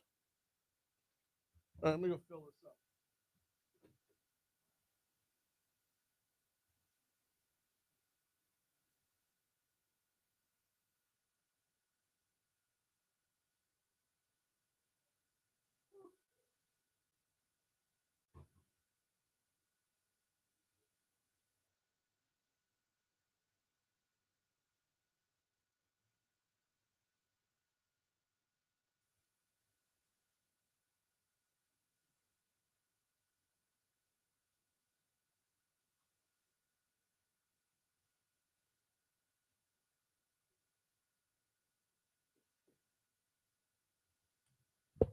All right. So Mortimer Mouse. All right.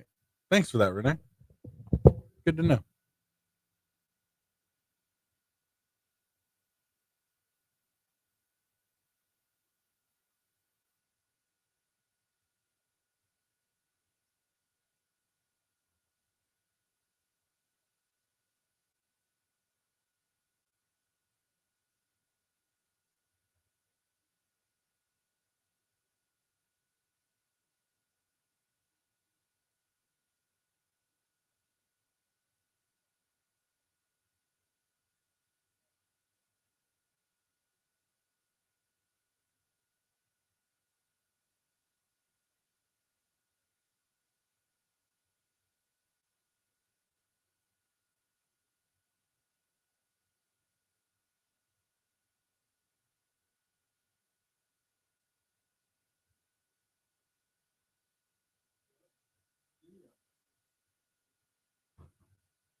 See if I can do this without hurting myself again.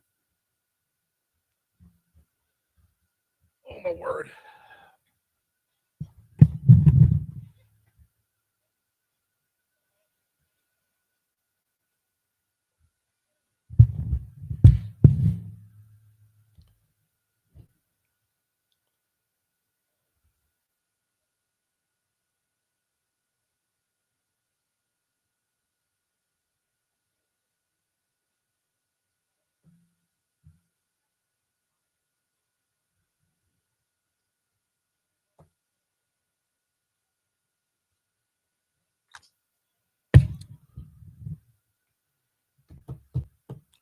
806 Talk 1073 FM, WBRP, mornings with Brian Haldane, rolling right along. Hour 3 coming your way right now.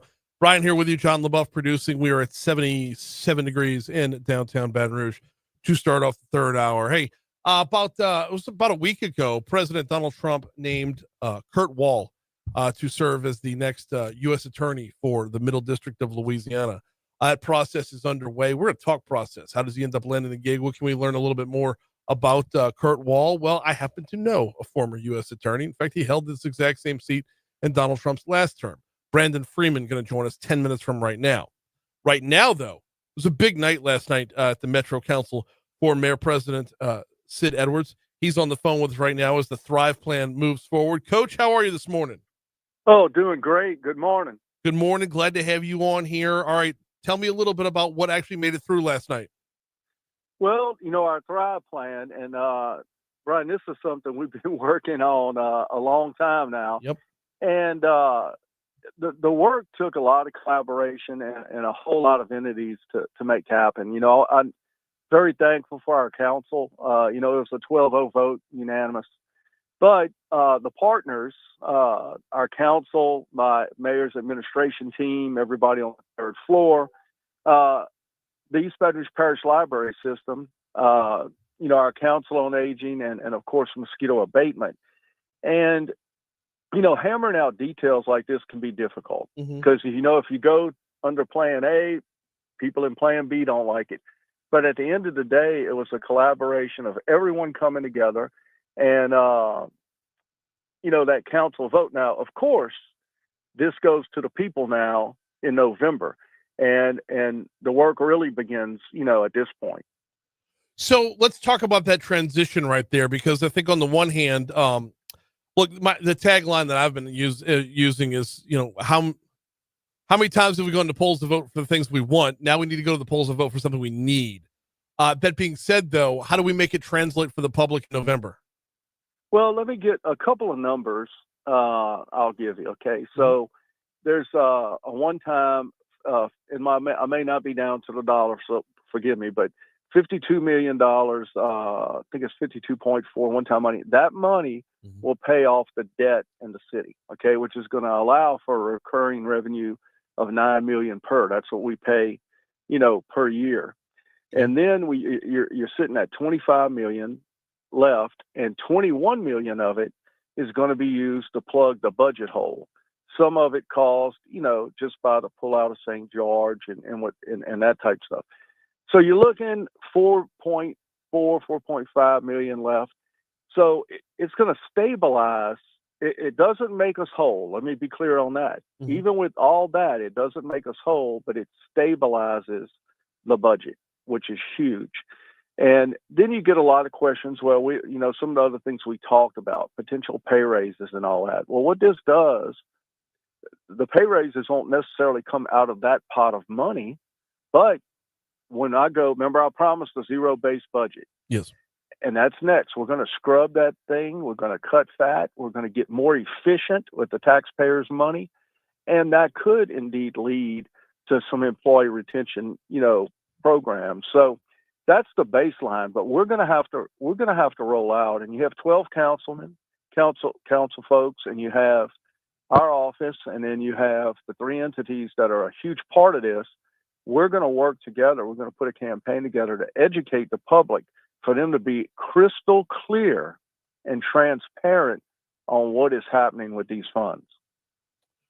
We've got Coach with us. Mayor President Sid Edwards is on the hotline. Talk about his Thrive Plan moving forward last night. The plan that moved forward, not exactly a copy and paste of what was originally pitched. What did y'all do to rework things to where you got such a consensus? Well, I think just people coming to the table, and the beauty of it, bipartisan. I mean, everyone with all kind of different ideals and thoughts and ideas, and we listened to it out. For example, we pulled out one part of it, and that was the alimony tax. Yes. And the reason we did that is we've listened to the public speak. They spoke loudly at the polls here lately. And people are tired. Many people are living paycheck to paycheck, and they don't want a new tax. So we pulled that part out, and I think that was a big piece. And here again, with everyone speaking, it was mainly, our council, who did a tremendous amount of work, on this thing. And I hear again some people in my office, and it was just a thing of, look, as far as buttoning this thing up and it looking good and something that we really believe that our citizens are going to buy into once they get the clear picture, is how we came to what we came to. Because yes, it's vastly different than what we rolled out 2.5, 3 months ago, but it does the job. The partnership on the council is one end of this. The partnership from the libraries, mosquito abatement, and council on aging is another part of this. Because I mean, at the end of the day, Coach, they're ones that are handing over money that they've been relying upon in the past. As we move forward, we've got one eye on the legislature as well. State Representative Dick McMakin has a couple bills that would change up BREC. Will there be an opportunity to fold BREC into this program, into this plan in the future if those bills make their way through? Yeah, certainly that's a possibility. That could happen. Mm-hmm. And of course, for the first time in my life, I'm following every bill, tightly up at the Capitol. There's a lot at, stake up there as well. That has not been discussed or talked about yet. It'd be premature.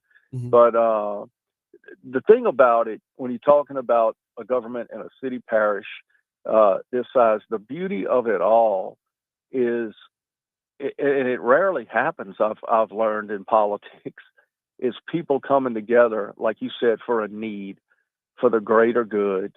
And dare I say family? People don't want to talk about that. Right. Now, don't get me wrong. Not everything's going to be 12-0 like last night. Okay. We can always disagree. Yes. But we all got in the same room. And believe me, there were some really hard conversations. I mean, hard conversations. But a lot of times you come out the room and people go in all kind of different. This time, everybody got in the room and came out with the same message. We together, united, a unity movement. And so I'm excited. I think this is, you said it. I like that word, need, and it's going to bode well for our entire parish. No, absolutely, and it is. It's when it comes to, not being a greater tax burden on us. That's a big plus. And nobody's really coming out of this coming out of the back end hurt, because y'all have managed to find a haircut here, a haircut there. That's right, and all those entities. I mean, you got to look with the library. It's a rock star Mm-hmm. in our parish, and you look at what Council on Aging does for people, the beautiful work they do. Now, the one who kind of gets lost in the mix is mosquito abatement and rodent control. You don't like to think about it, but those South Louisiana picnics and crawfish boils, and the health of the people, that deals with health as well. They play such a big role. Oh, no. And so it's just kind of like everybody gave up something for the greater good, and it's so appreciated. No, the mosquito abatement and rodent control is look, every day you wake up and you don't have West Nile, it's important to remember that they did that, right? It's they're no like doubt. an offensive lineman. If they're doing their job, you're not going to hear about them. You don't hear about them until the quarterback gets sacked. That's a great analogy. I love that one. I 100% agree. That was just for you, Coach. Absolutely. I love it. Got about 2 minutes left. I would be remiss if I let you get off the phone without sharing your thoughts and maybe even a reflection on the passing of former Mayor President Kip Holden. Man, what an icon, transformative mayor. He real just his hands are all over the fabric of Baton Rouge. He not only was effective and strong and a great leader, he was such a fun guy. I hope I can emulate just a little bit, of what he did for our parish. And he did it. I know it wasn't seamless because I'm in this seat now. Okay. Right. So I know, but he at times made it seamless. He himself, I thought, was a unifier. And here again, what a diamond in our parish. And my condolences certainly goes out to his family. And, we're planning some stuff for him as well to honor him. And, Baton Rouge lost an icon. Well said. He is Mayor President Sid Edwards. We always appreciate the time, sir. Thank you so much. Hey, my honor. Thank you so much. We'll talk to you soon. It's 8:16 at Talk 107.3 FM. Running a minute or so long. When we come back, former U.S. Attorney for the Middle District, Brandon Freeman's in studio next. Oh. Oh.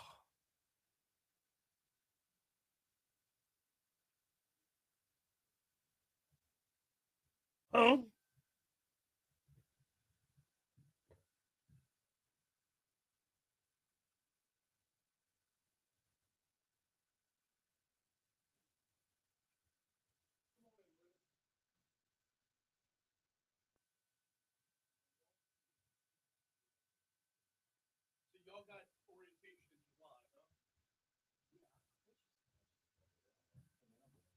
Oh, sorry, Brandon, John, Brandon.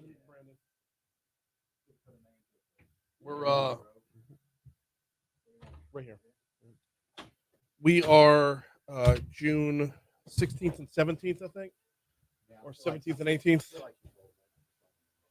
It could very well be. Well, I asked her on Tuesday. She told me as well. I don't remember either. But it's like, okay.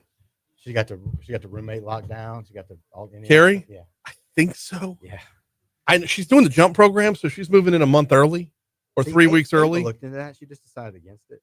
I don't know. Well, I'm sure Ava got plenty of other scholarships. You get a full credit in like 3 weeks. Yeah. I was like, you don't realize that today? That might be the difference between you graduating in December or May. Right. And that's part of what I'm looking at. But it was also, what was it, $1,500 that goes along with it? Yeah. For a full credit. Right. Well, no, I mean the scholarship. Yeah, no, I know. Yeah, that's so what I'm saying. We're not turning away any scholarship dollars. No, I don't blame you. And I mean, Christy and I kind of debated, do we really want her to leave a month early or 3 weeks early? And I'm like, is it going to make a difference on the back end? I think so. That was probably where our conversations diverged just a little bit because I just let her decide. Yeah. Look, if you want to leave early, it's up to you. And I think she just wanted to hang on a little bit longer. Which I understand. That is the last summer of true freedom. Yep. Make the most of it. Yeah. But So I don't think there's a wrong answer. So basically, what we want to talk about the process and then Kurt. Yes. Okay. All right. Yeah. Do you know Kurt? No, but he's Mercy, right? He's a great guy. His Um, daughter is Anna. Walker. Anna. Yeah. Okay. Yeah. Yeah. Yeah. I get emails from her. Yes, I've known Anna since she was like 5. Okay. Don't remember much of that other than Kurt bringing his daughter to work one day, here and there, because she got out early or, had a runny nose or whatever. Right. But yeah, no, he's a great guy, man. Super, super capable prosecutor, real good guy.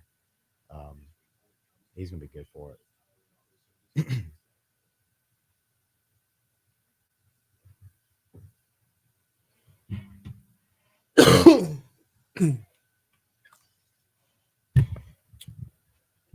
Do I need?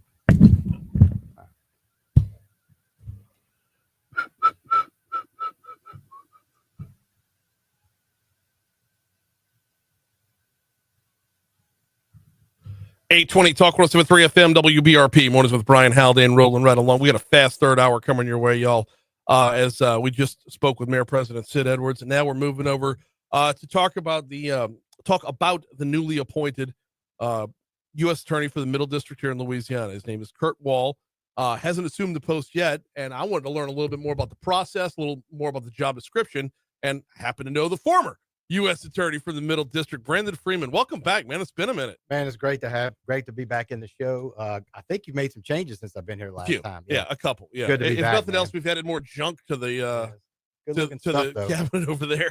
So interesting process. It's a time consuming process. Mhm. Kurt, just to slightly correct the record, he was nominated by the president. Right. And so the way that works is, we're sort of getting ahead of ourselves, but the way that works is the president, on the recommendation of one or both of our senators, he nominates a person for the role of U.S. Attorney, and then that person is subjected to the gauntlet that is the Senate confirmation process. Okay. So once a candidate is nominated, then he or she is, certainly there's a litany of background checks that come about, and then at some point he or she is presented before the Senate Judiciary Committee, and not unlike we see in here in the local legislature, and they're subjected to questions, and then if they make it through the Senate Judiciary Committee, then they move on to a full vote of the entire body, and then the next day they get to go to work.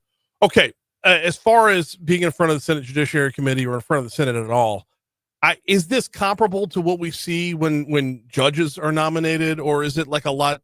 Is it a little more dialed down than that? So the answer is yes. So it's comparable, but it is dialed down. So not every U.S. attorney nominee has to appear personally before the Senate Judiciary Committee, only if requested, or oftentimes it'll be perhaps if it's a controversial pick, or if it's a pick in a super big market like New York, Miami, Dallas, Houston.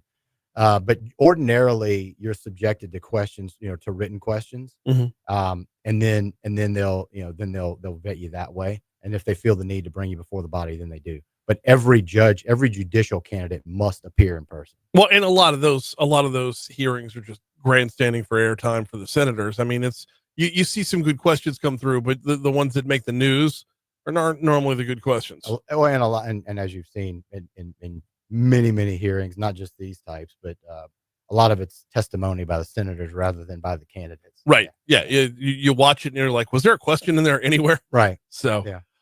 As far as the timing of that is concerned, the nomination was submitted to the Judiciary Committee last Tuesday, I believe. So give us a quick time frame of when we can expect Kurt to actually take the reins. Yeah. So interesting is that he has, the timing is really interesting because, and that's a great question. This administration, the Trump administration, obviously on its second run, they're moving very quickly in a lot of ways, as we've seen. And this process is no different. So for comparison's sake, when I submitted my application in 2017, I submitted the application in mid-April and got the first interview. I think it was on April 30th. Okay. Now, Kurt, I didn't get nominated until November 1st. Kurt's nominated first week in May. So it's very likely that he'll be in, assuming that the confirmation process is smooth and without controversy.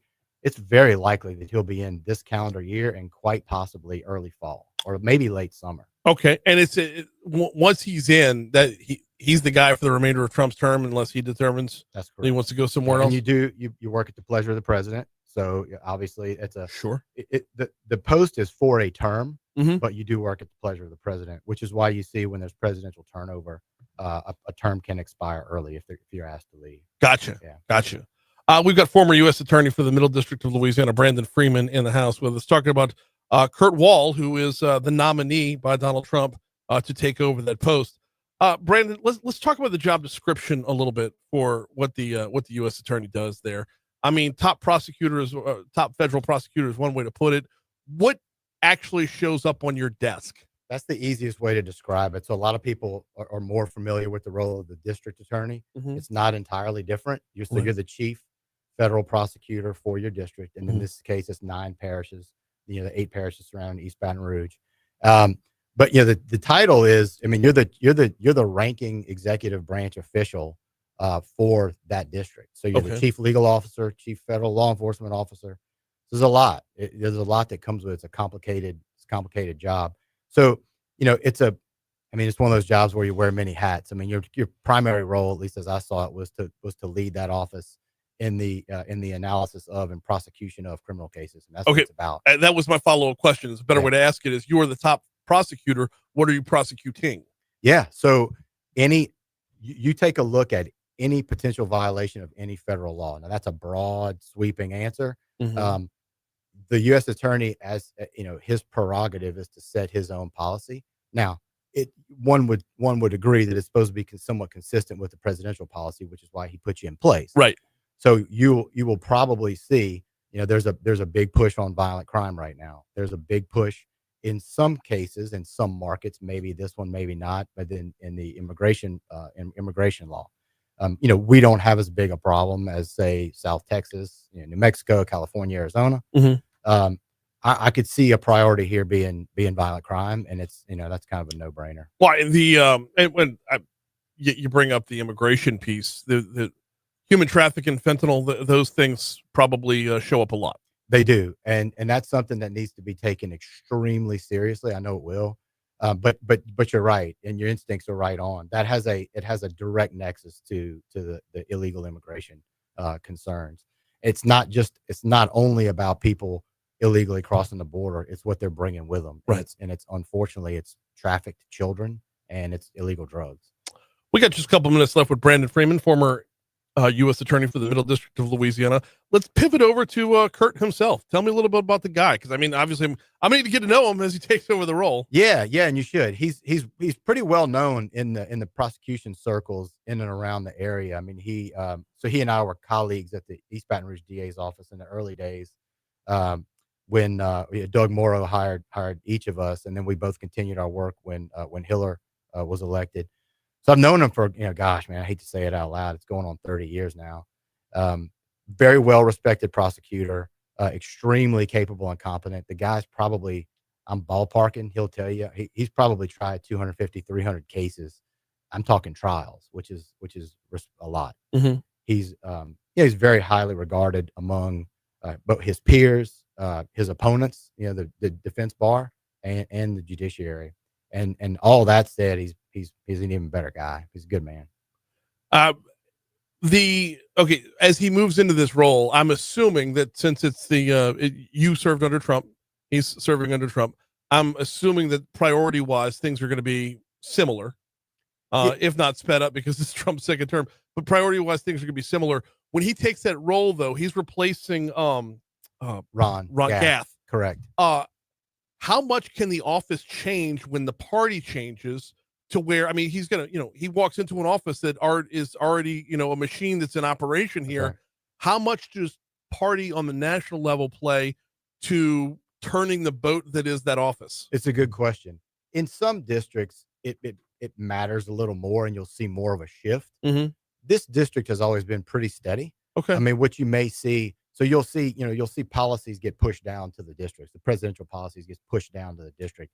So you can imagine that policy under the prior administration is probably going to be a little different than the current presidential policy. Right. So you might see a bigger push in different areas of prosecution. You may see more, federal gun cases. You may see a bigger push towards gang violence. You may see a bigger push in white collar crime or public corruption. It's top down. And then it's up to the U.S. Attorney to sort of redirect and refocus the group. Yeah. And look, I can say from experience, the group, the folks that the men and women at the office are, I mean, they're patriots. They're incredibly good lawyers and staff, and they'll work to help the U.S. Attorney achieve their priorities. How big's the office? It's probably about, hadn't been around there for a while, but it's probably around 60 or so. Okay. Total, roughly 50% being lawyers, and the other group is support. Why? The reason I ask is that question is the follow up to the changing the direction of the boat question, because I would imagine it's first couple of days or weeks in the office is going to be just going around saying, what are you working on? Yeah. Yep. And look, I will say this, the office will do a great job of preparing him before he gets there. Right. As soon as he shows up, they're going to have, I want to say there were, I don't know, 14 or 15 4-inch binders on my desk when I got there day one. So they're working to prepare the new U.S. Attorney before he arrives. Very, very cool stuff. He is Brandon Fremin, former U.S. Attorney for the Middle District of Louisiana. Talk a little bit about Kurt Wall, the man who was, on his way into that office. Brandon, I always appreciate the time. It was great to be here. Thanks for having me. Always. Yeah. 8:30, Talk 107.3 FM, WBRP. We're going to take a quick break for news, traffic, weather. When we come back, there's a men's health event that you need to know about. We'll talk about that next, right here on Talk 107.3. Caleb Klein Peters says hello. He's a good guy, man. Caleb says, great guy on right now. Oh, man, I appreciate that. Came before our committee for confirmation. We didn't grandstand. Tell him, are we on Facebook Live? We are on Facebook Live. Caleb, he's in traffic right now, though. Caleb, I might have been talking about the U.S. Senate. Yeah. I mean, yeah, no, that was a great experience too. So I was asked to consider a seat on the Louisiana State Board of Ethics. So I was voted in by the Senate, and I'll get sworn in at the next meeting in a couple of weeks. Yeah. Okay. That's kind of a big deal. It's going to be interesting. They have oversight over, it's basically every public employee elected, appointed, hired. It's a couple 100,000 people.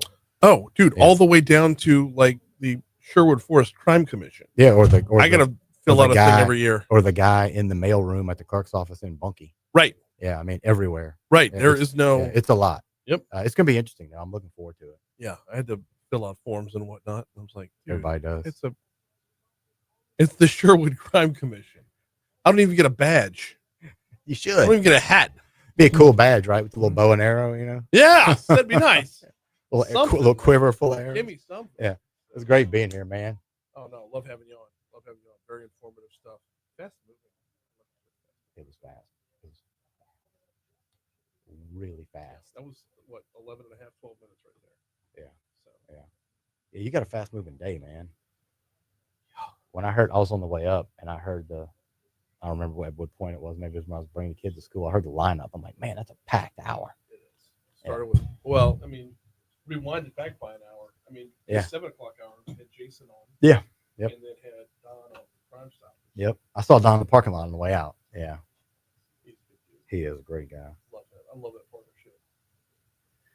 Yeah. So he's chair now, right? At Crimestoppers? Johnny Dunham heads it up. Oh, Johnny. That's right.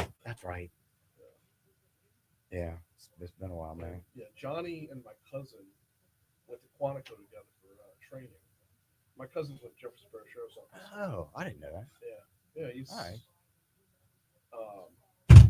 Deputy chief. That's a great office. Lupinto has done amazing work. And when Lupinto was first running, it was like Curtis put all of his eggs in Lupinto's basket. It's like, dude, I could get a shot at this election. Yep. That's a good play. Yeah. Yeah, but now if you look at that hierarchy chart, there you go, Lupinto, and then that next line right there. Yeah. That's where Curtis is at. That's great, man. That's a good office. It's very good. Let me get out of your way, man. Yep, let me get Isaiah in here. Yeah. Take care, man. Good meeting you. You too. Yeah. Yes, sir. Yeah, let me know when we're getting together. That's yeah, man. Well, look. Well, I'm in with Kurt. Yeah, I'm well, so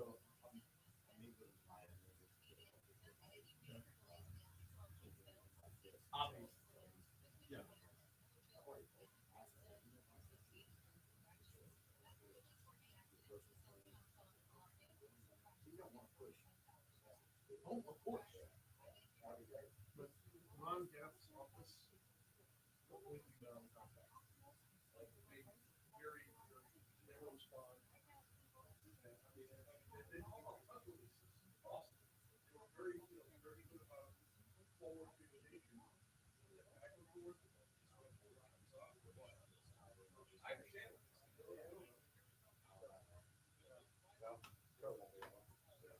Great to meet you, Ray. Take care, Coach. Yep, we'll see you.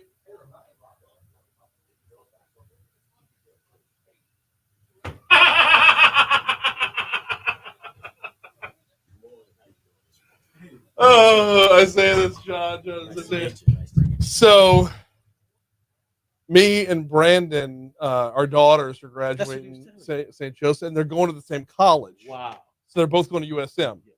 So, me, Brandon, and Rocco's Po Boys. Yes. Me, Brandon, and Rocco all coached basketball together when they were all at Our Lady of Mercy. And yeah, this is a trio. You would like. You got me, like radio personality, U.S. attorney at the time, and then Rocco, the Shalmation. Like so, put the three of us on a basketball bench together. Oh, it was a time. I bet you it was entertaining. I bet you it was entertaining. It was so good. All right.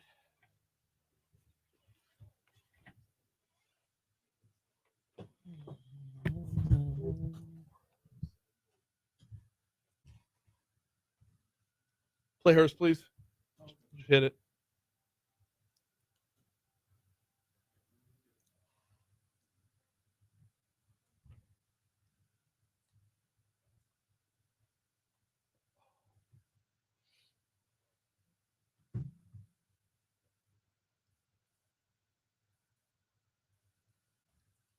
Eric said he's gonna be coming in. I didn't know if he wanted to be on mic as well. Okay, I know he said he had something at 8. He was he was at VLA, which AFB's right there. It's so super simple. BRZ is an easy drive as well. You just go up to Highland and hang a left. VLA's over there by Perkins Row. Right. That's the tough one to get back here from. Yeah. Especially if he tries to hop on the interstate. Yeah. I should have If told not, him. we good. Yeah. We can rock and roll.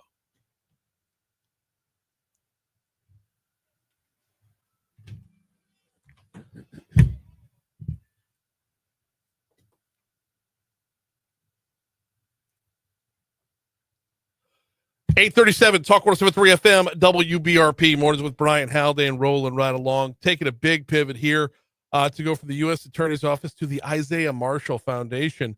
They've got a Community Health Awareness Day coming up. We got Isaiah Marshall in studio right now. How are you, sir?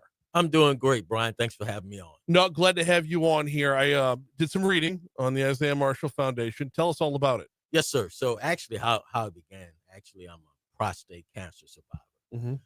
As of last November, and actually, as I was the morning after my surgery at 3:00 in the morning, as I was, just being thankful for being able to be through this process and be able to be healed, and things of that nature, just came to me that how many men may need resources, may need to go through the process, and really take care of their health. Because like me, I was hustling and bustling, taking care of family, taking care of everybody else, but I wasn't taking care of myself. Right. And so just wanted to be able to make sure through the foundation, we can push awareness, early detection, take care of your body, things of that nature. And prostate cancer is one that probably doesn't get as much attention as it should. Yeah. And as men, I think it's one that we actively ignore. Yes, like we sir. go out of our way to ignore it. Yeah. So walk me through a little bit about how that's a little bit tougher of a message to overcome. Yeah, it is. So for instance, like me, I didn't even, when I first, my PSA started moving, I didn't even have a baseline, and I'm 50 at the time. So, the thing is people oftentimes, when you hear cancer, people get a little bit afraid. They don't want to know. But the thing is, hiding your head in the sand don't resolve the problem. Right. So it's best to go ahead and get, especially if you have a history. I didn't realize that my dad's dad had died from prostate cancer. Really? Then my dad, 2 years prior to me, had prostate, and I went through that process with him, and then it was me. So of course now with my sons and everybody, I can scream from the rooftop, hey, make sure you get checked out. At least get a baseline. Yes. So you can kind of know where you are and continue to check in. The screening for prostate cancer has evolved greatly. Yes. And I mean, greatly has so many meanings right there. Yeah. This is what, look, I'll be sophomoric about it. I'll be the child in the room about it. That screening previously was a big reason why a lot of men would ignore prostate cancer. Be included. Okay. And I was telling you about Rocco during the break. Yes. Yeah. He and I have the same doctor, and that doctor is a former offensive lineman from LSU. Okay. You can see where the punchlines go from there, right? Okay. Yeah. That being said, though, it's a blood test now. Yes, it is. So there is no more excuse. Right. There's no more excuse. So it starts off with, getting your blood test, seeing what those numbers are. And if you stay on top of it, then, of course, if you have to go down that road a little bit down the road, you still have to go through that at some point. Yes. But if you stay on top of it, then checking in, making sure your numbers are where they need to be. Right. That's important. Yeah, no, absolutely. It's just, if you're starting off with the blood test, know if you're in a more of a safe zone or not. You mentioned the genetic end of this with your grandfather, and this is one where we're learning a lot more about cancer now, where if it's not hereditary, that doesn't mean you can clock out and ignore it either. No, not at all. But if it is hereditary, you do need to take it to another level. Correct. Yeah, and you need to be even more earlier in being able to make sure you're being okay. And then also, I like to just talk about this. Even once I got to the procedure, after I was talking to my surgeon afterwards, he said, oftentimes the other reason men stray away is from some of the side effects after you have to deal with prostate. Yeah. I won't go into the details, but just that. But he says, because of, I kind of took care of my body, I was really healthy. He didn't really have to cut into the nerves. Okay. Which causes the side effects, right? Right. So that's why it's key for men to take care of your body. Early your detection. nutrition, Yes. your fitness, Yes. your mental health, stress, because stress, people don't realize, contributes to cancer as well. Really? Yeah. So we gotta, mental health, Mhm. things of that nature, substance abuse, staying away from all of those type of things. So Right. that's kind of what the Isaiah Marshall Foundation is about. And even at the event that we have, we're going to touch on all of those components. Let's talk about the event real quick. Yes, sir. Tell me all about it, coming up on May 24th. Yeah, May 24th. So we're going to have some vendors out there. We're going to have individuals who are going to do some fitness demonstrations. We're going to have some individuals who are actually going to do some cooking demonstrations as well. Mhm. We're also going to have screenings for your blood pressure, cholesterol, prostate, diabetes, things of that nature. So just trying to remove all of the excuses. It's free. No insurance is going to be required. But of course, if there's some things that comes on the radar, then you have to do some follow-up. That's down the line. But we want to be able to remove all the excuses. And then we also have some things that, people want to bring their family, some things for the kids, some face painting, things of that nature. So just want to make it a fun, full, active. So this isn't 100% about the prostate. This is an overall health screening. Yes. Well, a little more all-inclusive. All for sure. inclusive. All inclusive. Yeah. Where at? So it is going to be at the Baton Rouge Primary Collaborative, which is located at 705 Plank Road. That's Baton Rouge, not too far from the airport. Okay. In that area. Okay. Yeah. And they're I'm seeing on the little card here, it says cash prizes and door prizes. That's a little bit bittersweet, Isaiah. The Yeah. fact that you gotta have a carrot on a stick You to gotta get have a folks. carrot. I know. Yeah, it's your health. Yeah, Shouldn't it's that your be health. enough? It should be enough. Yeah, Yeah. that should be enough. But you gotta kind of have some, some treats for people to be, interested in. Want to go back to prostate cancer for just a second, if we could. Yes. Who needs to be paying the most attention right now?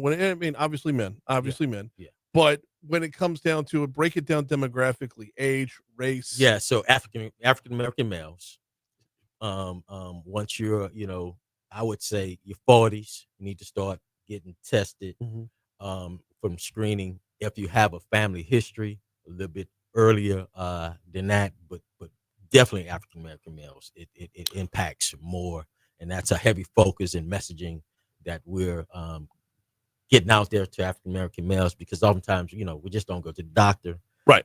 Sometimes it may be a resource. I was fortunate, good insurance, good support network, things of that nature, pretty good resources, but everybody don't have that. So really talking to that population. I just to be able to set off, not say set off, but to be able to respond to so many different avenues, all under one roof. Correct. And that's it. It should be, there should be a serious call to action that goes along with it. Where can folks go if they want to learn more about the Awareness Day itself? Yeah, so you can go to the Isaiah Marshall Foundation.org. So that's my Isaiah Marshall Foundation.org to the website. Or you can call me 225-603-5968. 603 5968. 5968. We will include that when we post this on demand. Yes, We'll post the audio on demand. And that's directly to afterwards. me. So. Awesome. The how often do y'all get to do this? So this is so I started the nonprofit December of last year, right after I did my procedure. So I want to do at least one like this, and then I have actually a men's summit that's going to be coming up in September 27th.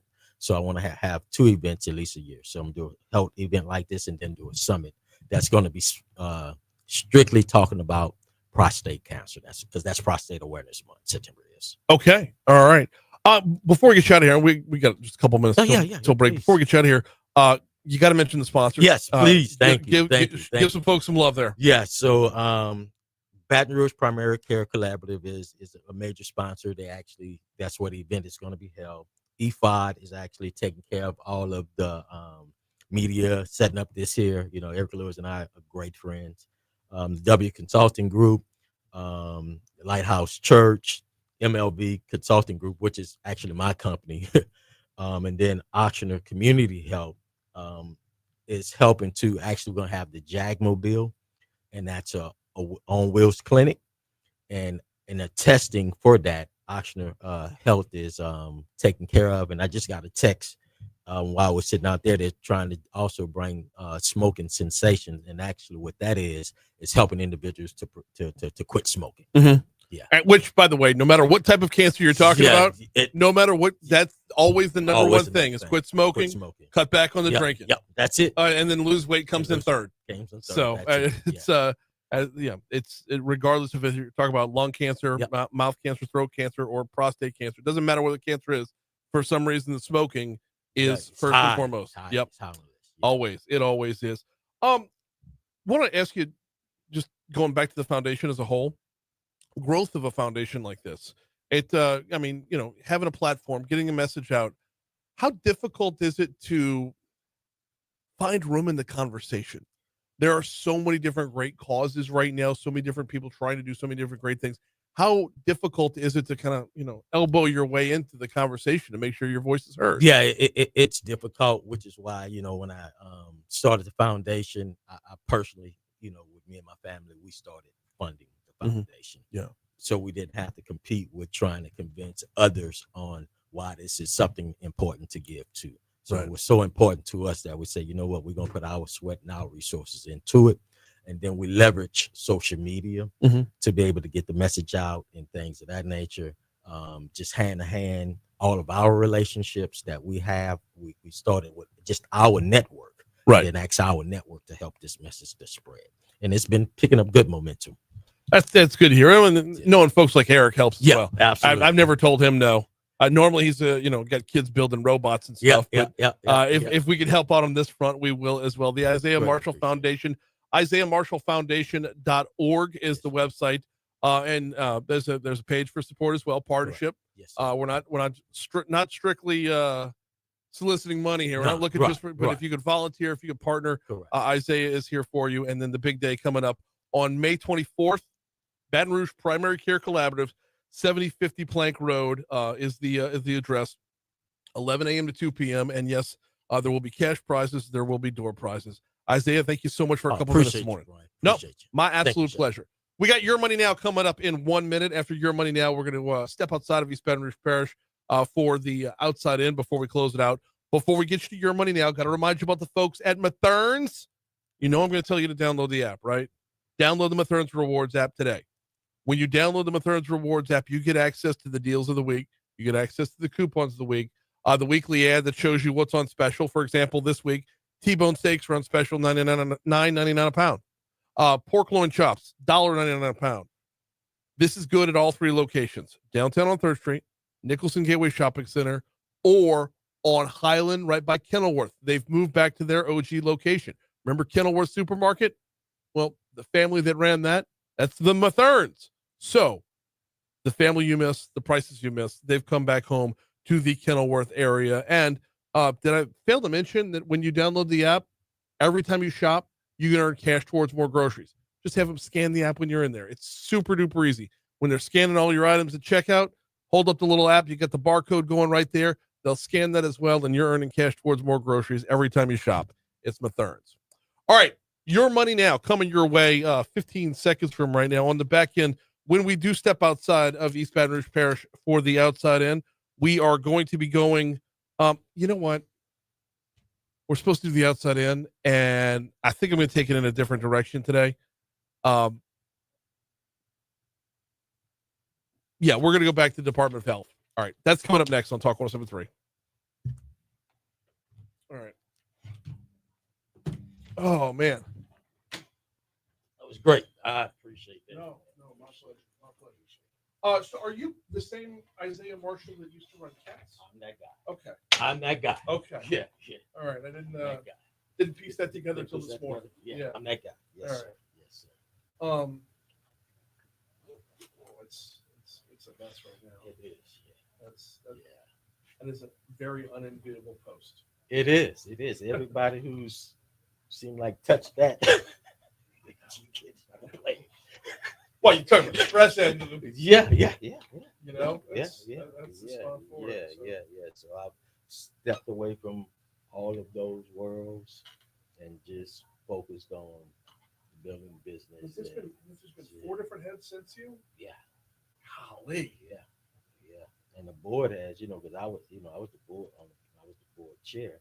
So it's been even more turnover there. Yeah. Outside of on the administrative side. Why? John, make sure.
I actually want to go to the Kratom story. LRN 13, 14, 15, and 16.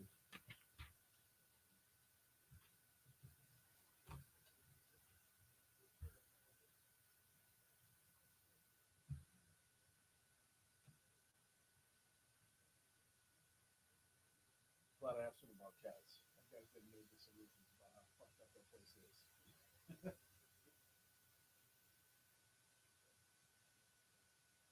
No, you know what? Fuck 13, 14, 15. Sorry. Go back to the John Fleming cuts.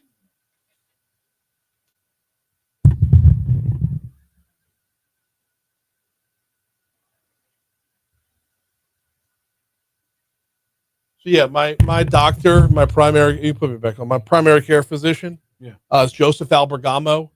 He was an All-American center from LSU. Shoo. Yeah. Some big knuckles, huh? The way Rocco put it, and he said it on air too. And he's like, I ain't get a prostate exam from him. You see the pause on that dude? It's like, Doc. Doc.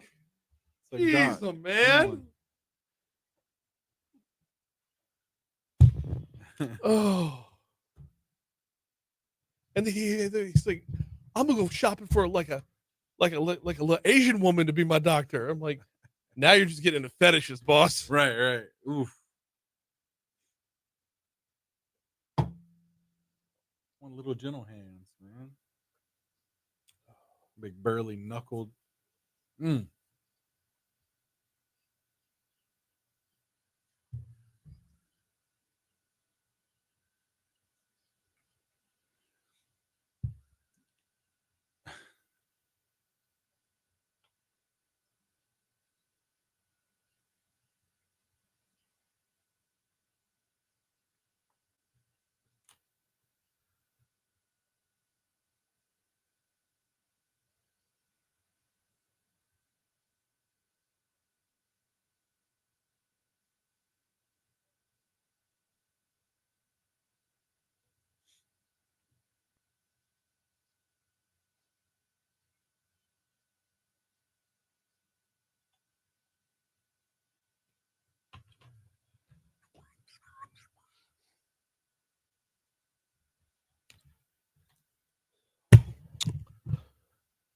Got your lunch plans yet? PF Chang's is here for you. You know where to find them. They're in Town Center off of Corporate Boulevard. You're looking for the giant golden horse over there.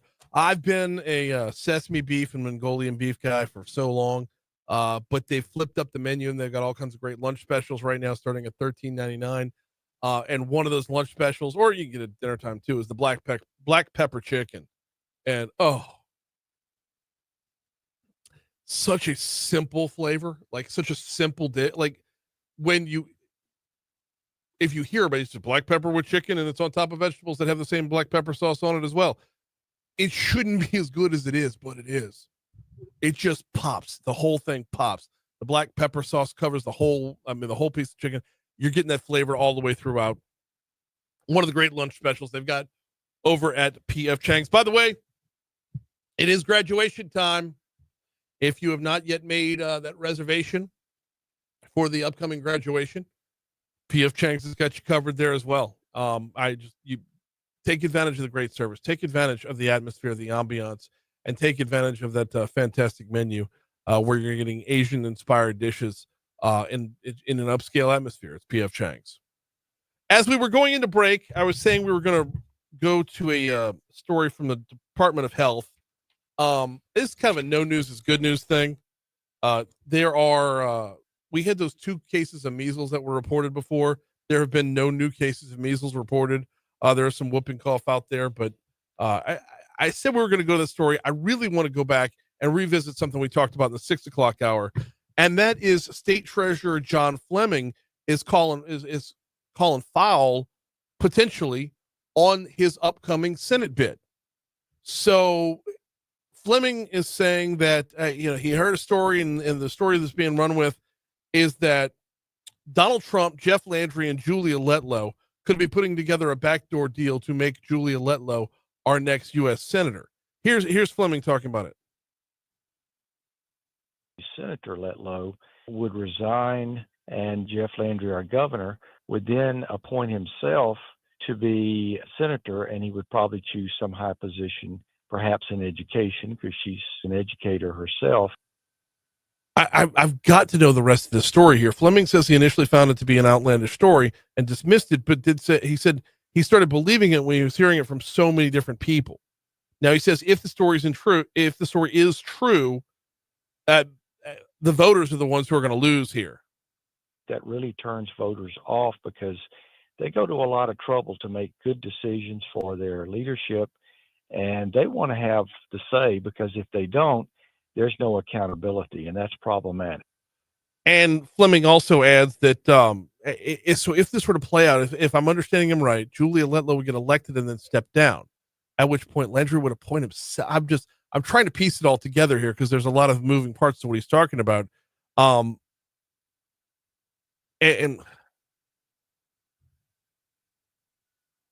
the part that I really don't understand about this is why he would run with this publicly. Hear me out, and I've only got 10 seconds to say this. He's supposed to be the MAGA guy.